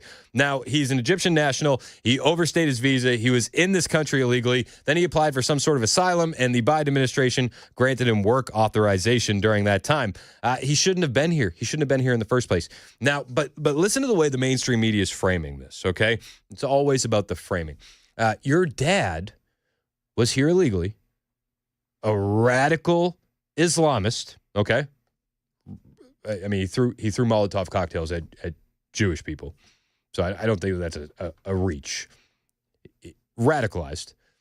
But this is the way that they're now going to make this individual a victim and the Trump administration evil. I got a story here from USA Today. Boulder suspect's daughter dreamed of studying medicine. Now she faces deportation. Again, emotional propaganda to manipulate you. Are you supposed to feel bad when a terrorist armed with Molotov cocktails decides to attack innocent protesters and then his family gets deported? Is that what we're supposed to do now? We're supposed to be heartbroken over this? I'm not Mayor Freddie O'Connell. I'm not going to lose any sleep. I'm sorry. Habiba Solomon moved to the U.S. hoping to study medicine. Then her father was charged with a hate crime in an attack aimed at peaceful Jewish demonstrators. So now you probably got to go home. She moved to the United States with a dream of studying medicine to transform lives. Her father was charged with attempting to take them in connection with a fiery assault on pro-Jewish protesters in Boulder, Colorado. Now, Habiba Solomon, daughter of Boulder attack suspect Mohammed Salman, faces deportation along with the rest of her family. So sad. So sad. Your dad's a terrorist. So, bye. The family, originally from Egypt, moved to the U.S. from Kuwait. Habiba Solomon graduated from high school, but her aspirations were upended when her 45-year-old father was charged with a federal hate crime and 16 counts of attempted murder related to the attack that left a dozen people burned, including an 88-year-old Holocaust survivor. 2 of those individuals remain hospitalized. Her life had been headed in a positive direction before the attack.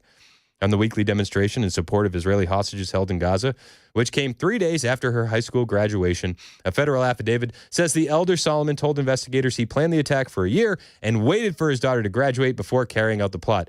Prior to the attack, Habiba Solomon had written about her hope of accomplishing great things in the U.S. Coming to the U.S. has fundamentally changed me, she wrote in an application for Colorado Springs Gazette. Best and Brightest scholarship. I learned to adapt to new things, even if it was hard. I learned to work under pressure and improve rapidly in a very short amount of time. Most importantly, I came to appreciate that family is the unchanging support. Well, that family let you down. And that family is going to get you deported. She actually won that scholarship and was profiled in the Colorado newspaper, where she shared her dream of a future medical career in the U.S. Instead, the White House said on X on Tuesday that the wife and the 5 kids could be deported by tonight. FBI police and officials said Monday the family has cooperated with investigators. I'm not going to shed a tear over this. The left is going to try and use this to make the Trump administration seem evil. I don't agree with it whatsoever. I think we need to get deportation numbers up, and this family is more than welcome to be deported. Your father was a radical Islamist terrorist, so bye. Sorry, apples and trees, not willing to take the risk. Now, yesterday, I had mentioned that we need to get the deportation numbers up, and we talked about it quite a bit. And an individual by the name of Michael Black, he sent me a tweet, and he wasn't very happy about me saying that we need to get the numbers up. He said it was frankly quite callous. And if I'm correct, is that the same Michael that's on the line now? That's Michael. All right, let's talk to Mike. What's up, Mike? How we doing, man? Hey, Chris. How you doing, man? I'm good. How are you? I'm doing okay. So what's the take? You weren't happy with me yesterday because I said that we need to get the deportation numbers up. You said it sounded a bit callous from my side, I guess, was your take?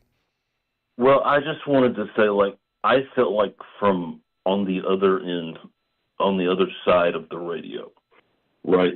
I just had it had a different feeling to me, and I try to be just realistic with people whenever, that's the point, right? But it felt like, put yourself in other people's shoes or whatever. I get the stuff you're saying about there are people that need to be deported. Fine. I'm glad that there's rapists and people like that being, deported. It just felt like this can all too quickly turn into something that's regime-like or scary when it was the comments about the guys, the ICE, wearing masks, officers wearing masks, and I think you have to understand people are scared. Yeah, well, I mean, people that are here illegally should be scared, and they should be sent home. I mean, you broke a crime, you broke a law, and I mean, by definition, you broke a law to be here. You should be sent home. I think what's scarier for me, but what's scarier for me isn't the thought of, this turning into a regime and a Gestapo and Nazis. What's scarier to me is what we saw in Boulder, Colorado, where you have no enforcement on immigration whatsoever. You have individuals overstaying their visa, and then they're radical Islamists throwing Molotov cocktails at innocent protesters. And I truly believe with 20 million plus illegal aliens during the Biden administration that snuck into our country, 2 million gotaways, that we are waiting for the other shoe to drop on a major terror attack in this country. Like not just an individual throwing Molotov cocktails and injuring, almost 20 people. Not that. I mean, huge terror attack. Fair enough. And look, I'm all for the Second Amendment, of course. And look, I'll agree. I feel like there was not enough oversight in the Biden administration, and it shouldn't be just a free for all. I completely agree with that. And I know there are people that need to be deported. There are criminals in the country. Fine, fair enough. I just feel like when they're setting up this administration, to be completely honest with you, I've been jaded a little bit with it, but I feel like this has been the shoot first, ask questions later type administration. And it's got an appeal. It's got an appeal to a lot of people, but I feel like this could be done in a way that is not frightening. In the past, when you think of history, people coming to your house with masks on, I don't care if you're who you are. Well, a couple reasons that they're wearing the mask. I feel like this is encouraging this.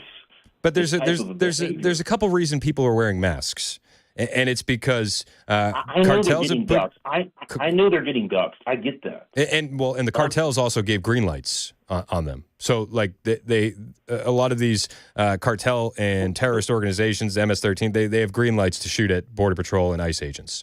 But this is just giving free reign to people from now on. So this is going to be the standard.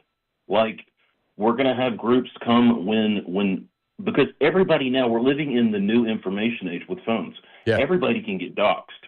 You know, I'm saying that's fair. Every police officer is getting doxxed every day. Does that mean that we're going to start like treating people like we're going to burst into houses with masks like some SEAL raid every time? I just feel like it's like the way it comes across. You're worried about the optics.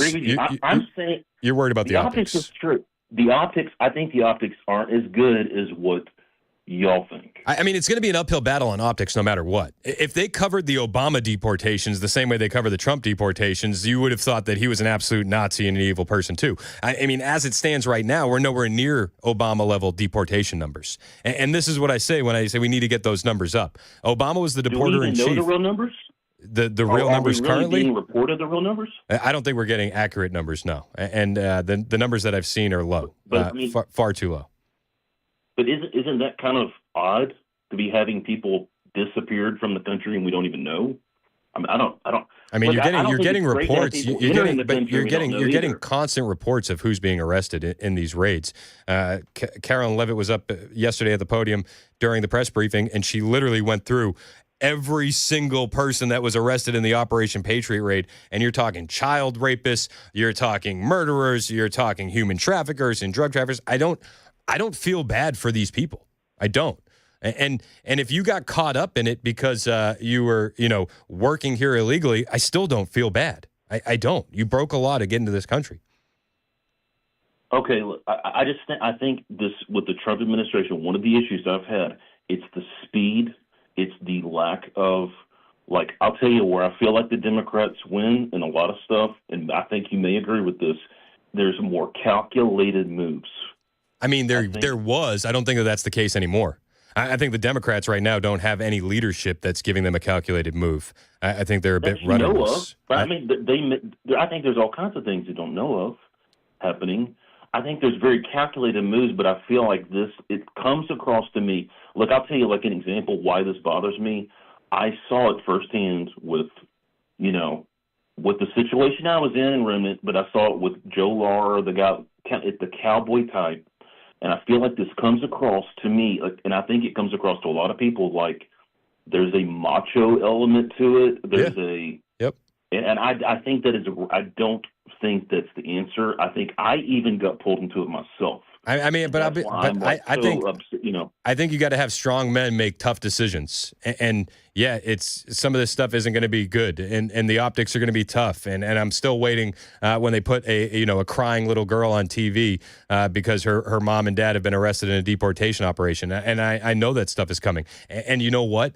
As heartbreaking as that would be for that little girl, still don't care. It still needs to be done. It still needs to be done. And by the grace of God, we have leadership in this country who are saying, screw the optics. We need to do what needs to be done to keep our community safe. And I think that's a good thing. Well, I'm all for safety. So that's great. Safety's great. And I just think people need to be, sometimes it hits a different way sometimes. And, just being on the other side, I'm not behind the mic. And I'm just saying it hits a different way sometimes to people. I hear what you're saying. And there are real people. There are people. There are even minorities and people out there that are afraid. Like, what are we next? You know what I'm saying? That's what. Yeah, but that isn't our fault. That's not the conservatives' fault. That's the fault of the media and the brainwashing, the propaganda that's coming out of the leftist mainstream media. That's talking heads on MSNBC and CNN doing that. We have a friend that comes on the show all the time, Savannah Hernandez. She went down to an ICE facility in Newark, New Jersey. You probably heard of the one that the congresswoman raided. And she said, this protester out there said, you're next because you're brown. And she's like, no, I'm not, because she's not brainwashed by the propaganda. And anybody that is brainwashed by the propaganda, I'll pray for them. But you're not going to be deported out of this country if you're a citizen who happens to be brown. It's just not the reality. If you're here illegally, yeah, you're probably going to be sent home. Well, I mean, you've got people that are looking behind over their shoulders right now for people in an unmarked vehicle about to burst out in a mask. But I'm just saying. Yeah, I think they're gonna take out, and those people that are gonna burst out with masks, they're going after pedophiles and rapists and murderers and gang members and terrorists. So yeah, dude, it's almost one of the situations. It's like, when has anything good come from that kind of? That sounds like the start of some movie or something. You know when has anything good? When has anything good come from letting 20 million invaders into your country? I didn't say that was good. Well, I'm just saying. I mean, the opposite of what you're saying is not enforcing it at all, and that's not. No. I'm not saying. I didn't say. I'm not saying at all. I said I think there was a problem with the Biden administration. There was not enough oversight. They went way too. There was like zero oversight. There wasn't. Yeah, no, they were flying people in from their origin countries. They weren't even waiting for them to get to the border. Mike, I got to hit a break, man. Hey, I do appreciate you calling in. I know that we disagree on this one, but differing opinions are always welcome here. So thank you so much. It is 10:58 on Super Talk 99.7 WTN.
I'm Ken Weaver with your top stories. Got the full forecast and traffic coming up in 5 minutes. Right now in New York City, a man was arrested at JFK Airport in connection with the car bombing last month outside that Palm Springs, California fertility clinic. Investigators have been looking into whether Daniel Park helped provide materials for the bomb. The primary suspect, Guy Edward Bartkus, died in that attack. President Trump's massive budget and tax cut bill that narrowly passed the House and now faces several GOP detractors in the U.S. Senate is projected to add $2.5 trillion to the national debt over the next 10 years. This, according to the nonpartisan Congressional Budget Office. The Budget Office also estimates the package would increase the number of people without health insurance by 10.9 million by 2034 because of spending cuts to Medicaid and the Affordable Care Act. Meanwhile, Karen Travers at the White House says President Trump's still ramping up pressure to get it passed. He is having private meetings in person here at the White House and also doing phone calls with Republican senators. And he's also putting public pressure on some of those holdouts through social media posts. Significant public pressure, including criticism of Senator Rand Paul of Kentucky, saying that, he doesn't understand what is in the bill and needs to vote yes on this. President Trump eager to get that budget bill across the finish line as some are seeing prices rising amid the trade war he's launched. Here's Mary Bruce on Walmart. At Walmart, the nation's largest retailer, the cost of some toys way up. A baby born doll that cost $34.97 in March now costs $49.97, up roughly 43%. Last month, an Etch-a-Sketch cost $14.97. Now it's $24.99, a nearly 67% increase. Walmart's CEO had sparked Trump's anger by warning the president's tariffs would lead to higher prices. Walmart telling us the new price hikes are influenced by a variety of factors. 2 Chinese nationals accused of smuggling a pathogen into the United States. At least one of the suspects allegedly has ties to the Chinese Communist Party, says ABC's Lionel Moise. 2 Chinese nationals are accused of smuggling a biological pathogen into the U.S., which officials say could be used for agricultural terrorism. The fungus Fusarium graminearum targets crops such as wheat, barley, maize, and rice, causing billions in damage worldwide each year. And that's the latest news. Weather's next. I'm Ken Weaver, WTN News.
Now people are trying.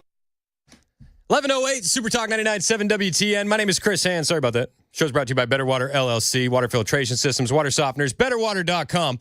Why would ICE officials need to wear masks? Well, if you're watching on YouTube, Super Talk TV, Facebook, YouTube, Twitter, Twitch, you'll see a video of an incident that took place in Minneapolis. This was yesterday, where you had individuals going after the ICE agents, pushing them, throwing trash at their trucks. The language in the video is a bit salty. So during the commercial break on the radio, we'll play it live on the stream. Does that sound good? Can we do that? We can do that, right? I can make that work. All right, perfect. So I'll play this video in full in a minute, and it'll give you kind of a picture of why ICE agents would, I don't know, want to wear masks to protect themselves and their identity when it comes to these deportation operations and dealing with these radical leftist lunatics and Antifa types. But I'll play that during the commercial break, so definitely hang out for that. John in the Borough wants to talk about ICE raids. What's up, John? Hey, Chris, how you doing, man? Good. How are you? Listen, Trump's trying to clean up this nation from the mess that Biden put us in.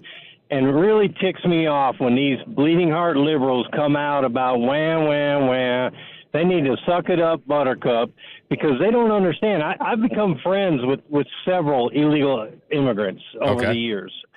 And to talk to them as friends, there is a whole underground world where these illegal immigrant women are being raped over and over and over again just because they know the other illegals that are raping them know that they're not going to call the cops. Yep. And so it's a whole dark network underground society that's worse than anything that we could ever think of. And these Democrats want it to continue. They want, and the good ones that I know now, they're stepping up. They're like, hey, I'm gonna self-deport because at least that way I know where I'm going. Yeah, and then they have a chance to come back. And you're absolutely right, man. The illegal aliens are committing a high rate of crime against other illegal aliens. We saw this in Boulder, Colorado. Not the terrorist attack, but when Tren de Aragua took over. Was it Boulder or Aurora? I think it might have been Aurora. When Tren de Aragua took over the apartment complexes, we had a woman who was an illegal alien being extorted by TDA members, and they found this woman tied up, and a TDA member was removing her fingernails with a pair of pliers.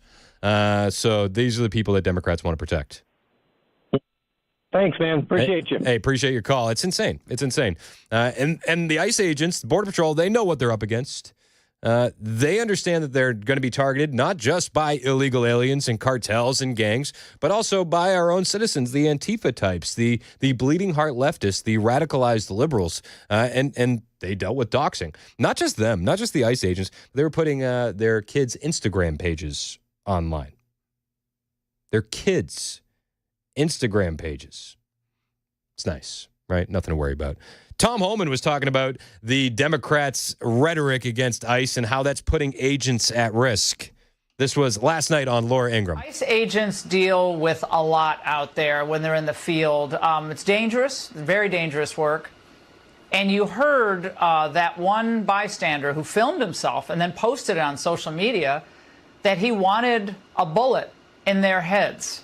We played that video yesterday on the show, and it's always how you word it, right? And he said, you guys should put a bullet in your head. What's going to happen when we start fighting back? Are you going to shoot every American? You should put a bullet in your head. I hope you do. I said it. It's like, what an insane person. And where was that again? That was in what state was that in? Do you remember what state that was in? I think it was from the clip yesterday. Yeah, I'm not sure, but I can find out. All right, find out what state that was in. I don't. It doesn't really matter. But they're doing these operations everywhere. It was Florida. It was Florida. Tom Homan responds to that. Your response to that and all the rhetoric that led up to that. It is disgusting. And a lot of our congressional representatives who are vilifying ICE and the Border Patrol every day, they're driving this hate. And I'm telling you, it's only a matter of time before there's an incident where an ICE agent is going to have to take a life or an ICE agent is going to lose a life. I mean, here's the truth. Under President Trump, since he's been back, let me tell you what ICE and the Border Patrol has done. They gave us the most secure border in the history of this nation. Fentanyl trafficking is down over 50%, which means we're saving lives from overdose deaths. Sex trafficking, women and children, is down significantly. Migrant death. Over 4,000 aliens died making the journey. They're not dying because they're not coming.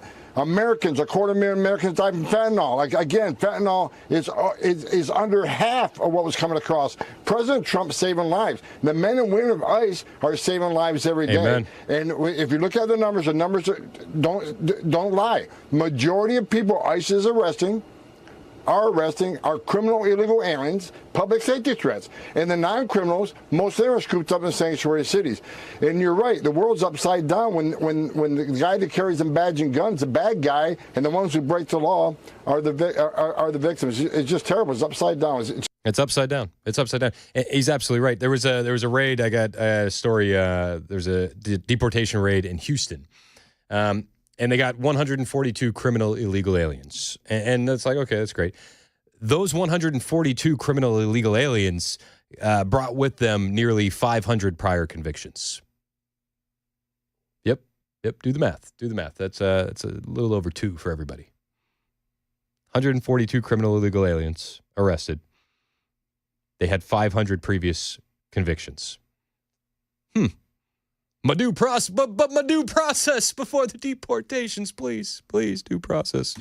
It's all so tiresome. And while the ICE agents are up against the leftists and the illegal aliens and the cartels, they're also dealing with the politicians. Buck Obama, we affectionately refer to him as Buck Obama, Hakeem Jeffries. Buck Obama, he made a promise yesterday, and his promise was that he was going to identify the ICE individuals, the ICE agents that are deporting the newcomers and the Democrat voters. He said that he will personally make sure that these ICE agents are identified.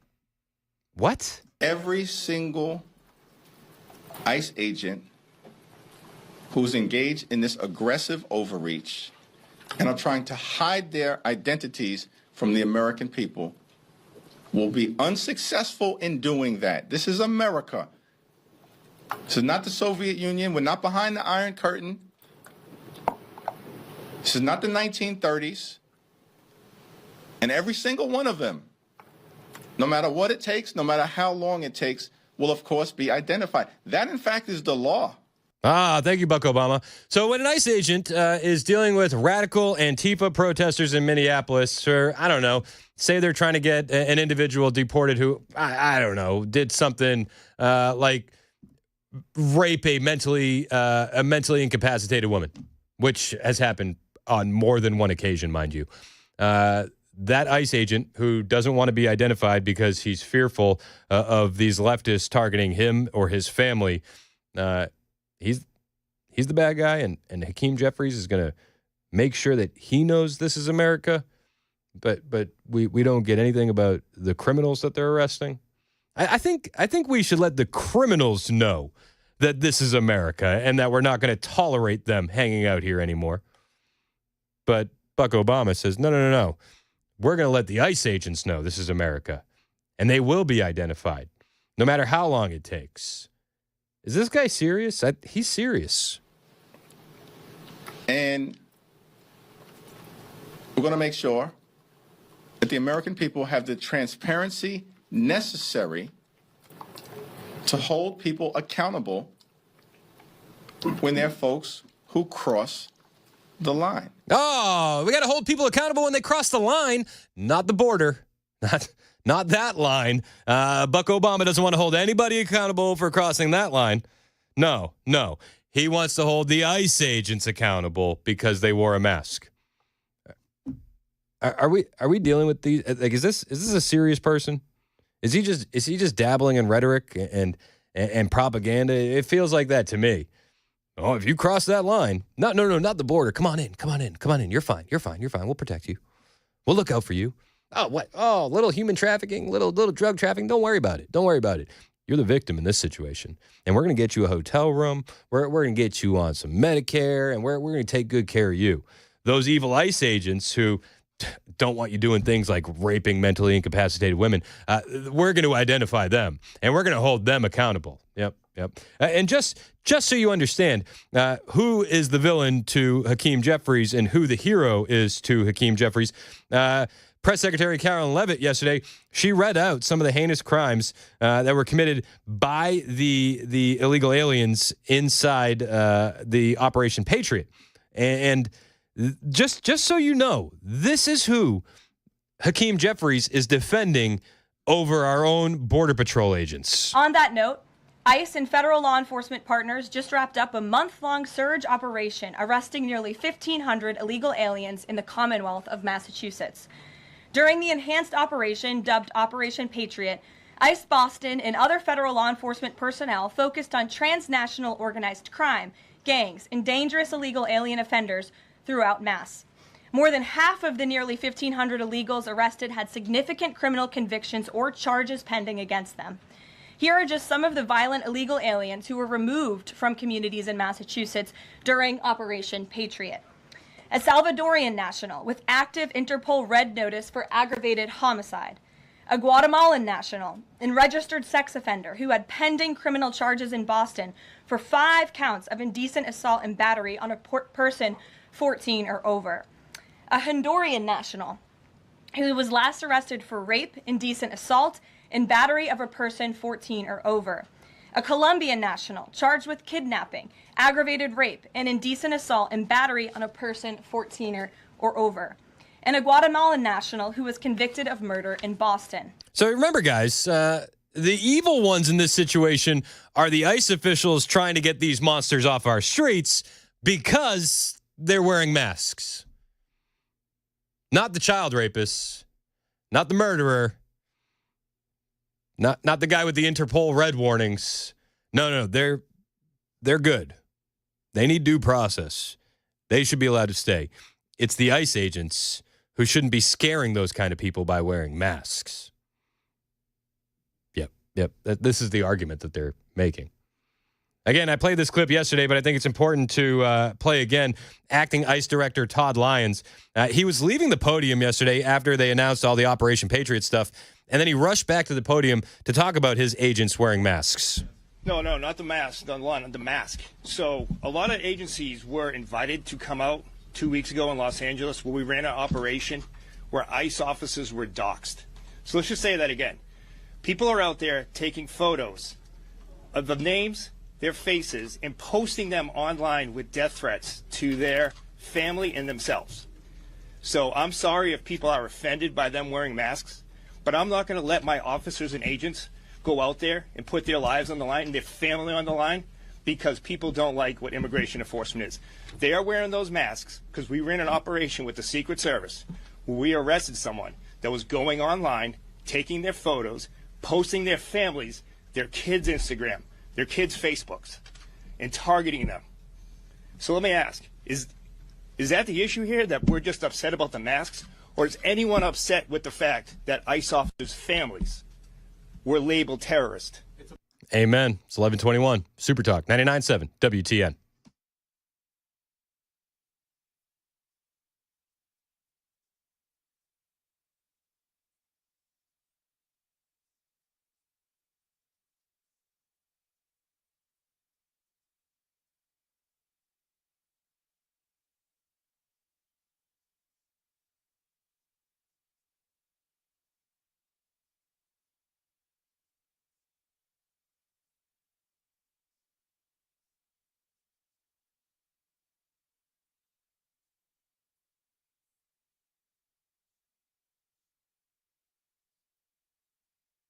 Hey, what's up? It's Chris Hand here for my friends at the Wellness Institute of Nashville, and they got a new special for you. We all know that they tried to get Trump 34 times. And what did we get? Well, for their efforts, we got the big 47. That's right. We're rolling with 47, and the American people are. And this 34 that the Wellness Institute is bringing to you is not a lie. This month, they are offering the $34 presidential special. You can get your consultation, x-rays if needed, and your first treatment for just $34. Trump didn't give up on you. Dr. Mitchell and Dr. Ashley won't either. When it comes to back and knee pain, Dr. Mitchell and Dr. Ashley are in the trenches fighting and will help you win the battle of pain. You can have a life free of pain. No more back pain, no more neck pain, no more arm tingling in your legs, no sciatica, no neuropathy, no more weakness, no more sleepless nights. Just say goodbye to all of that, and you won't need pills or spinal creams. That's not what they're going to do. You're going to have non-surgical spinal decompression. Take the non-surgical approach at the Wellness Institute of Nashville. Dr. Mitchell, Dr. Ashley are my experts of non-surgical spinal decompression with the most state-of-the-art futuristic facility with all of the latest in high-tech equipment to get you feeling better. I've seen the facility. It's amazing. Start a pain-free life. It is possible. It starts with a phone call, 615-246-5009. Call the Wellness Institute of Nashville today, 615-246-5009, painisbad.com.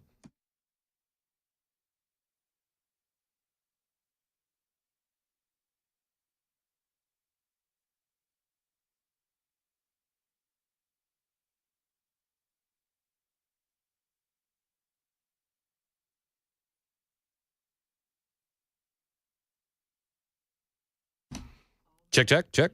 All right, so we're back live on the stream.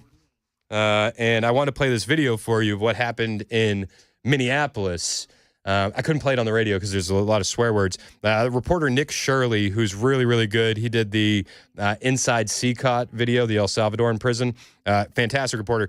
He was in Minneapolis, and he caught this scene while ICE was executing a deportation operation. Check this out.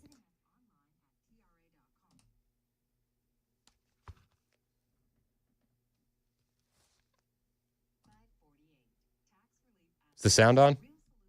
Oh, that's my fault. Hang on, sorry. We haven't done this during commercial breaks before. I was like, where's the sound? Here it is. A group right here trying to block the police from leaving once again. They threw out a bunch of garbages. Now people are trying to create a line out here to stop ICE and FBI. Peaceful, mostly peaceful. That's your city. So get the fuck out! Fuck you! Mostly Fuck you! Okay, this guy gets whipped. This guy So these people are putting up a pretty strong wall here. They're following the police officer retaliating. People are pushing back at right the here, police, this showing guy. no respect towards the police. Watch People are this guy upset right because here. the ICE did come through here, and they did take some This illegal guy immigrants too. out of here, of the city. This is how the sheriff works. Later. It was a wild scene. This is how this guy works.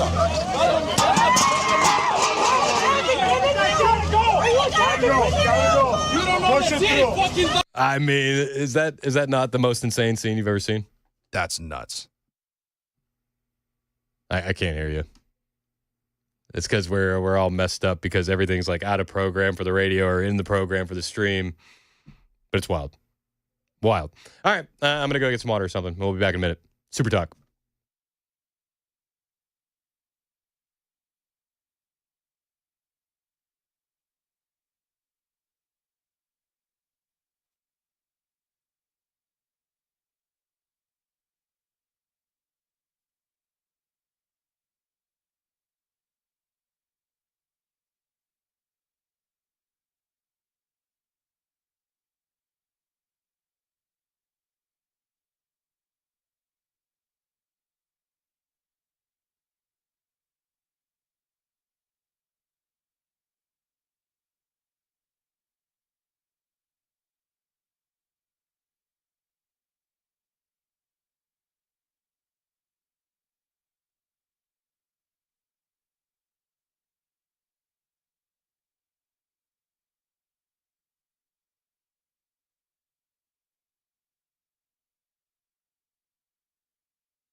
Well, somebody in Middle Tennessee is going to pay more for the city to take out their trash. We'll tell you about it at 11:30 on Super Talk 99.7 WTN.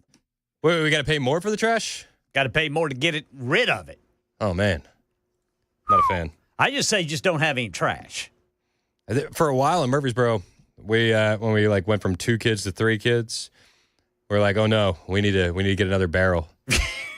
And I remember saying to the wife, I was like, well, the neighbors next to us, they don't have much trash. Maybe I start sneaking some stuff in their barrel. When did they put out their barrels? She goes, I don't think that's going to be. I don't think it's going to be welcomed the way you think it's going to be welcomed. I was like, all right. I mean, as long as you get it in there, if they put it out at night, and you could put it in there at night where they're not watching. Like, what is this stack of diapers on the top of my trash from? It's like, I don't know. It's weird. It's happening to me, too. Just look at them and go, hey, no judgment. Yeah. I got no judgment if you're using diapers. Yeah. Hey. It's a judgment-free zone. We've been talking about it a lot. We talked about ICE. We talked about the deportation efforts. Here's something fun. Murder rates are plummeting in a bunch of major cities, and I'm sure the mainstream media is baffled, and I'm sure that they have no idea how this could be happening. As of May 2025, listen to this: murder rate in Denver down 63%, Baltimore 31%, St. Louis 34%. Cleveland, 36. New Orleans, 30. New York, 26. Chicago, even down 23%. I think you do have to give a lot of credit to this to President Trump on a couple fronts. First, you could say the deportation efforts are helping, and I'm sure that's part of it. But I think the culture that President Trump has instilled back in America and the backing of the blue helps a lot as well. Individuals don't think that they're just going to get, off on these charges any longer because, well, the adults are back in charge. But just a bit of good news for you. Carolyn Levitt said American families were promised their communities would be safer. President Trump swiftly delivered by vocally being tough on crime, unequivocally backing law enforcement, and standing firm on violent criminals being held to the fullest extent of the law. For that, we thank him. It's 11:30, Super Talk 99.7 WTN.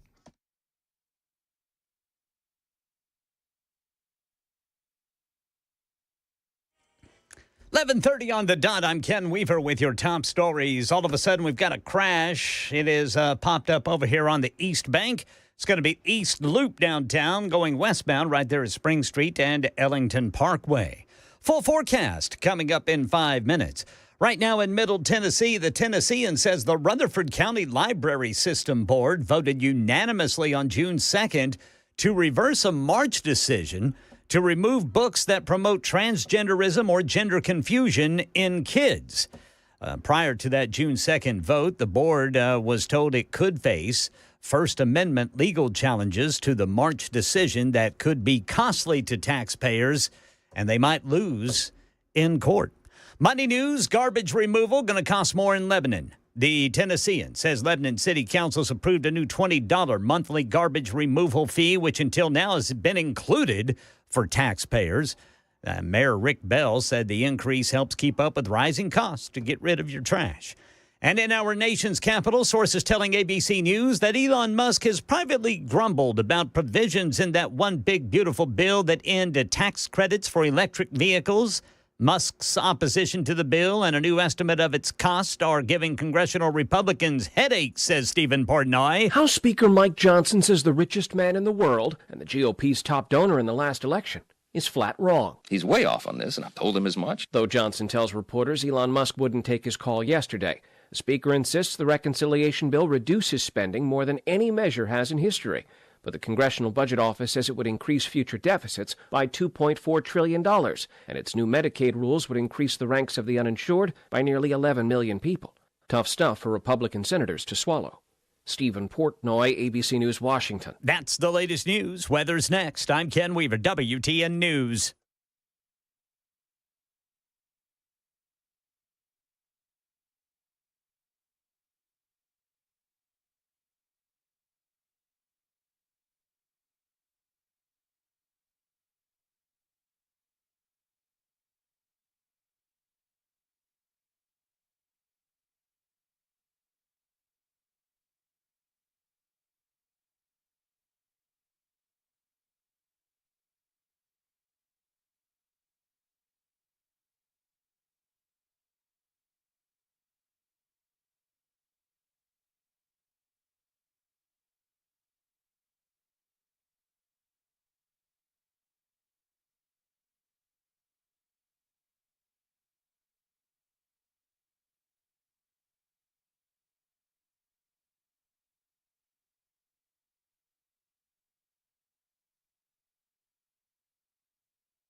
1136, Super Talk 99.7 WTN. My name is Chris Hand. Show's brought to you by Better Water LLC. You can listen to us anywhere. We're on the iHeartRadio app, the TuneIn app, the FM dial. You can watch the show.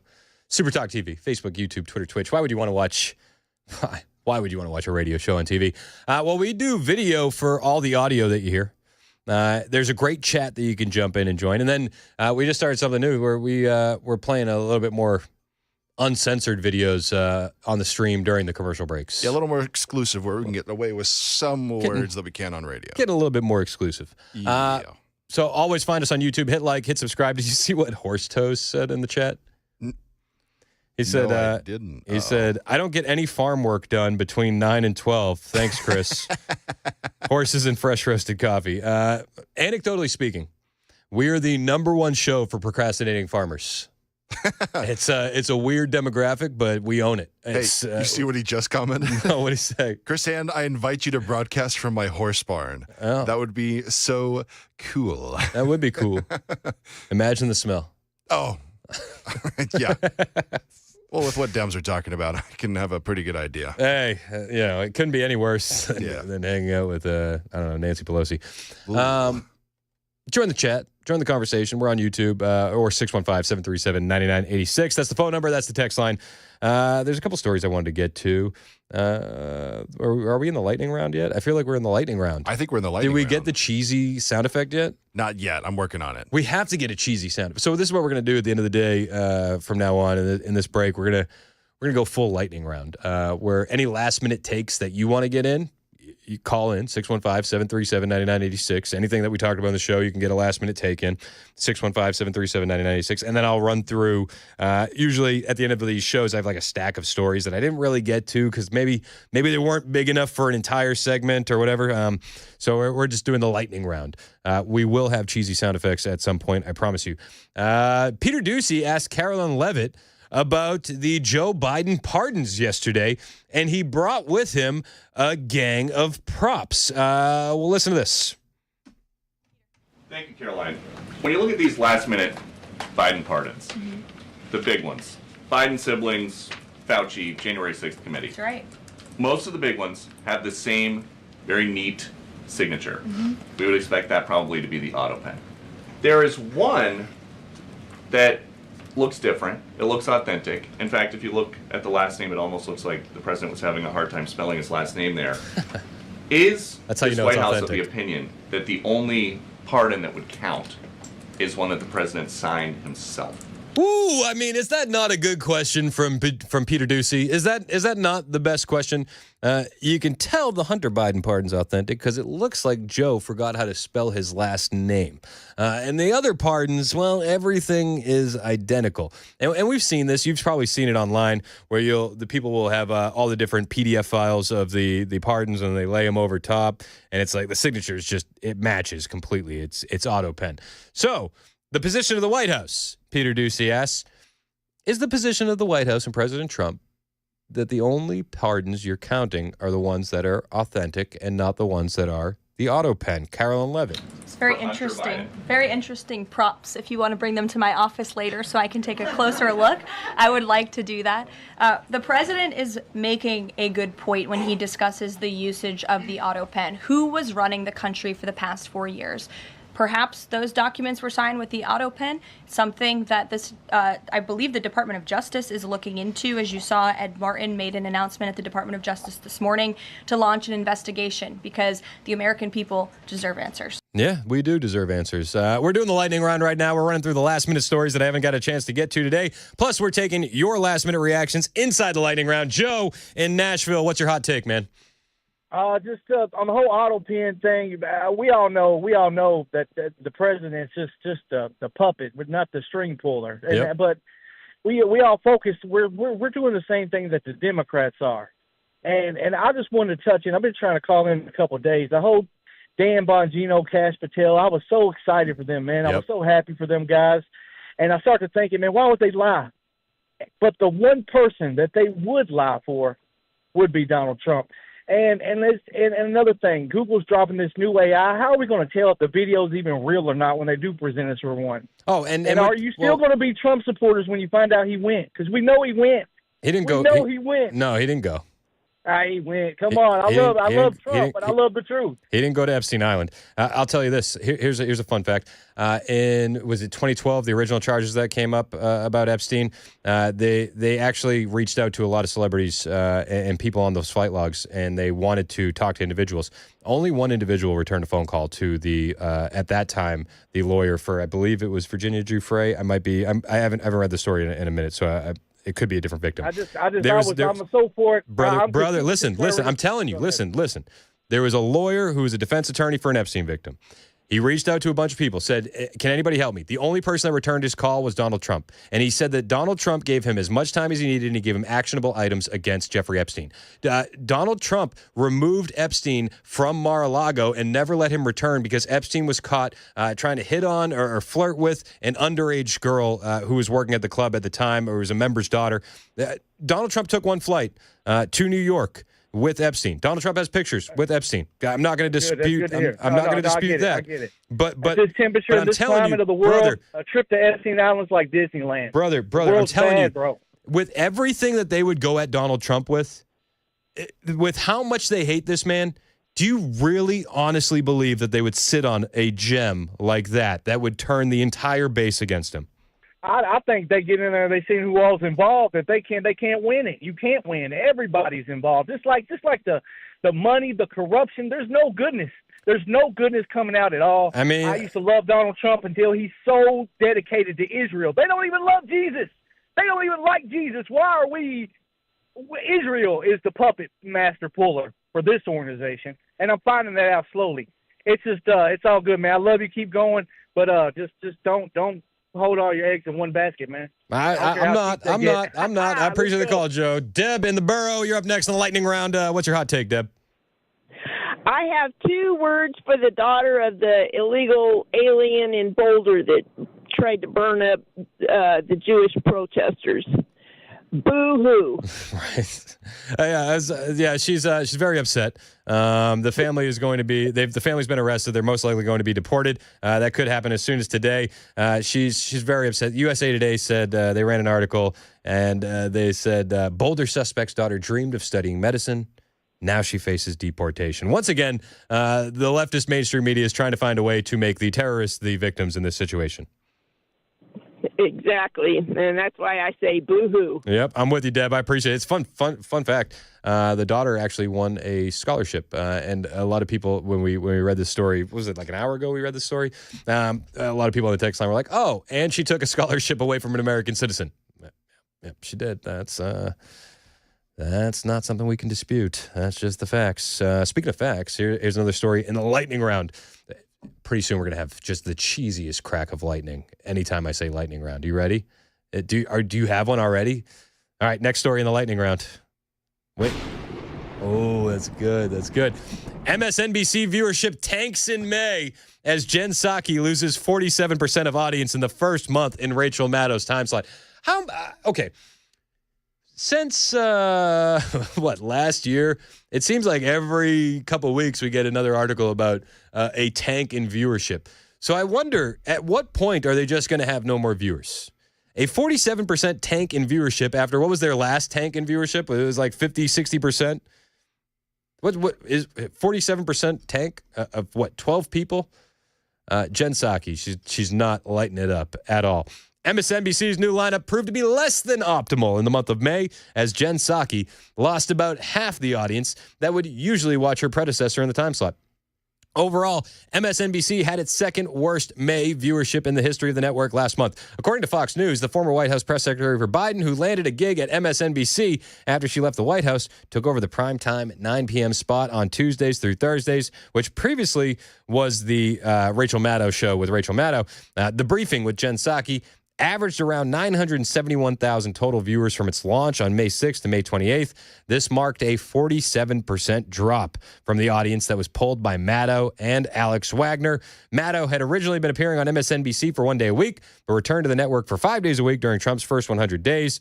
Viewers who are seen as more valuable in the industry, those between 25 and 54, had a 52% drop after Psaki took on Maddow's slot. Wow. Yikes.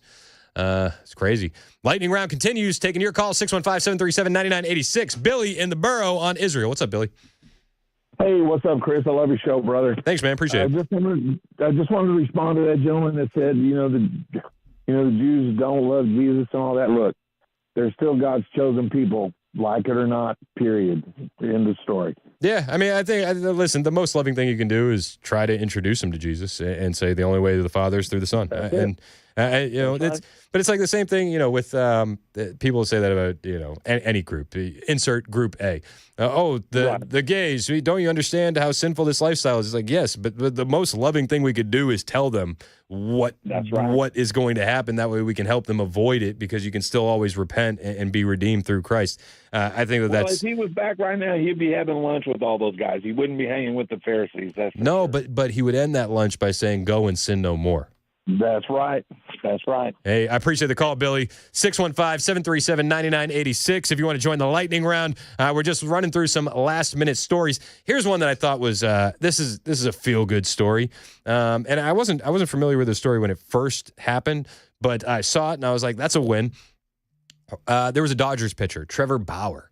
He's no longer with the Dodgers, Major League Baseball pitcher. He was falsely accused of sexual assault, and he has now been granted nearly $310,000 in a default judgment against his accuser, Lindsey Hill. And I just think this is so good for so many reasons. I may be one of few with this opinion. I think if you're falsely accusing a man of rape, you should face the same penalty that the man who would have been, who, if he was found guilty of rape, would have faced. I think a $310,000 settlement is that's peanuts compared to what she tried to do to this guy. And I think that those need to be dealt with very swiftly, and you need to throw the book at anyone who's falsely accusing, be it a man or a woman.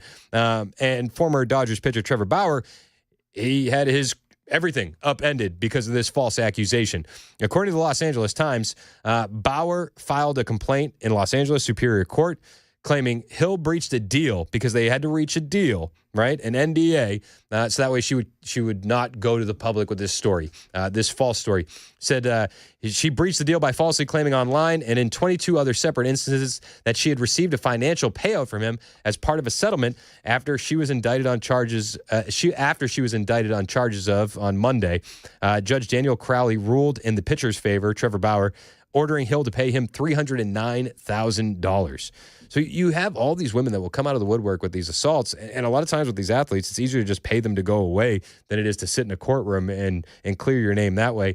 And it looked like that's what Trevor wanted to do. Like, okay, let's just get this off the plate, whatever. And she didn't stay quiet. She still continued to falsely accuse him, and so he took her to court, and he won. And I think that's clutch. We got Chad Benson in on the way next. We're going to check in with Chad and see what's coming up on the Chad Benson experience when we return. This is Super Talk 99.7 WTN.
11:56, Super Talk 99.7 WTN. My name is Chris Hand. Show's brought to you by Better Water LLC, water filtration system, water softeners, betterwater.com. They are mine. Check this out. You like those shades? It's pretty nice, man. I got them at the beach. One of my favorite things about doing at the beach is you get cheap sunglasses. Yeah, absolutely. Yeah. You're stretching them out with the huge dome you got. That's pretty cool, though, man. Look at that. You can wear your sunglasses at night. Hey, your head's not too small there. I thought about going full Cameron Smith and just wearing sunglasses the whole show. That'd have been cool. I know. Was there a reason why he was doing that, or was he just doing it for the vibe? I think he was doing it for the vibe on the show, and then he did it for their podcast. Go check it out on YouTube. Yeah. And it's just words with friends. Yeah. I'm just I think it's I'm just being an ass. No, you're good. I think it was Scrabble with friends. Scrabble with friends. Scrabble with friends. The Wordler, words. All the best Scrabble. Wordler. we have words with Matt Murphy and Cameron Smith. We have words. Got some words. Who'd like a word? We that's what they should have done. Yeah. We'd like a word. Yeah, that's a good one right there. Yeah. Right on. We'll steal that from him. Yeah, you should start one with Bell. So. You should call it "We'd Like a Word." We'd like to have a word with you, sir. What are you paying attention to today? I mean, you already got one show under your books. What did you talk about earlier? And what are you talking about later? That's a good question. It feels slow a little bit. Does it feel slow to you? It's summertime, right? You know, and they're trying to get this horrible bill through. It's a horrible bill. It is a big. I know you're not a fan. I'm not a fan of it. I think the truth to it lies somewhere in the middle. I think that they're spending too much. I think it's the exact opposite. I think they're lying to us about how bad it really is. Really? He just wants those tax cuts so bad. Well, you need to get the tax cuts. But you also need to get the border money. The border money sounds great. The deportation money. Yep. You could have done those, but you know what? You don't need to add to the debt. Don't tell me you want to cut everything and then you're going to add to the debt. And don't tell me, you know what? If you want to add money to, how about this? Pentagon, you guys pass an audit and then we'll give you more money. Right? That'd be nice. But do you think, you just think they're lying through their teeth at the Trump administration when I think all government lies through their teeth when it comes to money. But when Bessent or Miller says we're going to grow and this will actually pay for itself. I think we'll grow. The problem is it's not the growing. It's the fact that no matter how much we grow, they'll figure a way to outspend it. That's true. But do we look at it like a sports contract? Like I always go back to like, wow, that was really expensive 4 years ago, but it looks like a good deal today. Well, normally it's the other way, right? Because the first you sign somebody like Mike Trout to a 10-year, $400 million contract. Those first 5 years, he's doing everything. You're paying him $40 million in the last 3 years, and he's a designated hitter with 220 strikeouts and 8 home runs. It doesn't look good. Plus, the first 2 years, you go and you raise this. Okay, now if you don't win and the Democrats take over, they can undo everything, and we're still stuck with that. And I hear it's great for the Republicans. I don't care about the Republicans. I care about the American people. Amen. I hear you. I hear you. And some of it is good, and some of it, I'm just. Is it too early? Like I love the online pressure campaign to cut some of the spending, but is it too early to like draw conclusions about what the bill is even going to be? Well, you got to get through the Senate, but the Senate's already saying this thing's going to, it's dead. You've got Hawley, you've got Johnson, you've got Rand Paul, and a couple others who are like, this is ridiculous. Some of the stuff in there because it should be about let's try to get as close to par as possible. Yep. You guys are outspending even inflation, and that's crazy when you're talking about all the stuff that you're like, fine, great. You want to have tax cuts? Fine. Are you going to pay for them? How are we going to pay for them? Or you want to do some of these things? It should be about, you guys need a little bit of Dave Ramsey. Yeah.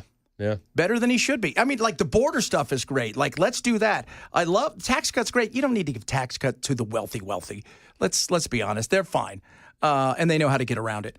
Let's do it if you care about the middle class, let's strengthen the middle class and grow from there. And by the way, you do that, you win forever. Amen. And that's what it's all about, right? And you're already seeing the middle class coming over to the conservatives. Yeah. Now imagine if you more. took care of them for real. Yep. Rather than lip service and say, hey, we're going to put your kids in debt forever. No, what you should be saying is we're going to be able to let your kids move out of your house. Yeah. Your kids and my kids, you know where they're going to live? Probably with us at the rate we're growing, no matter how good they have it. It's true. Lottery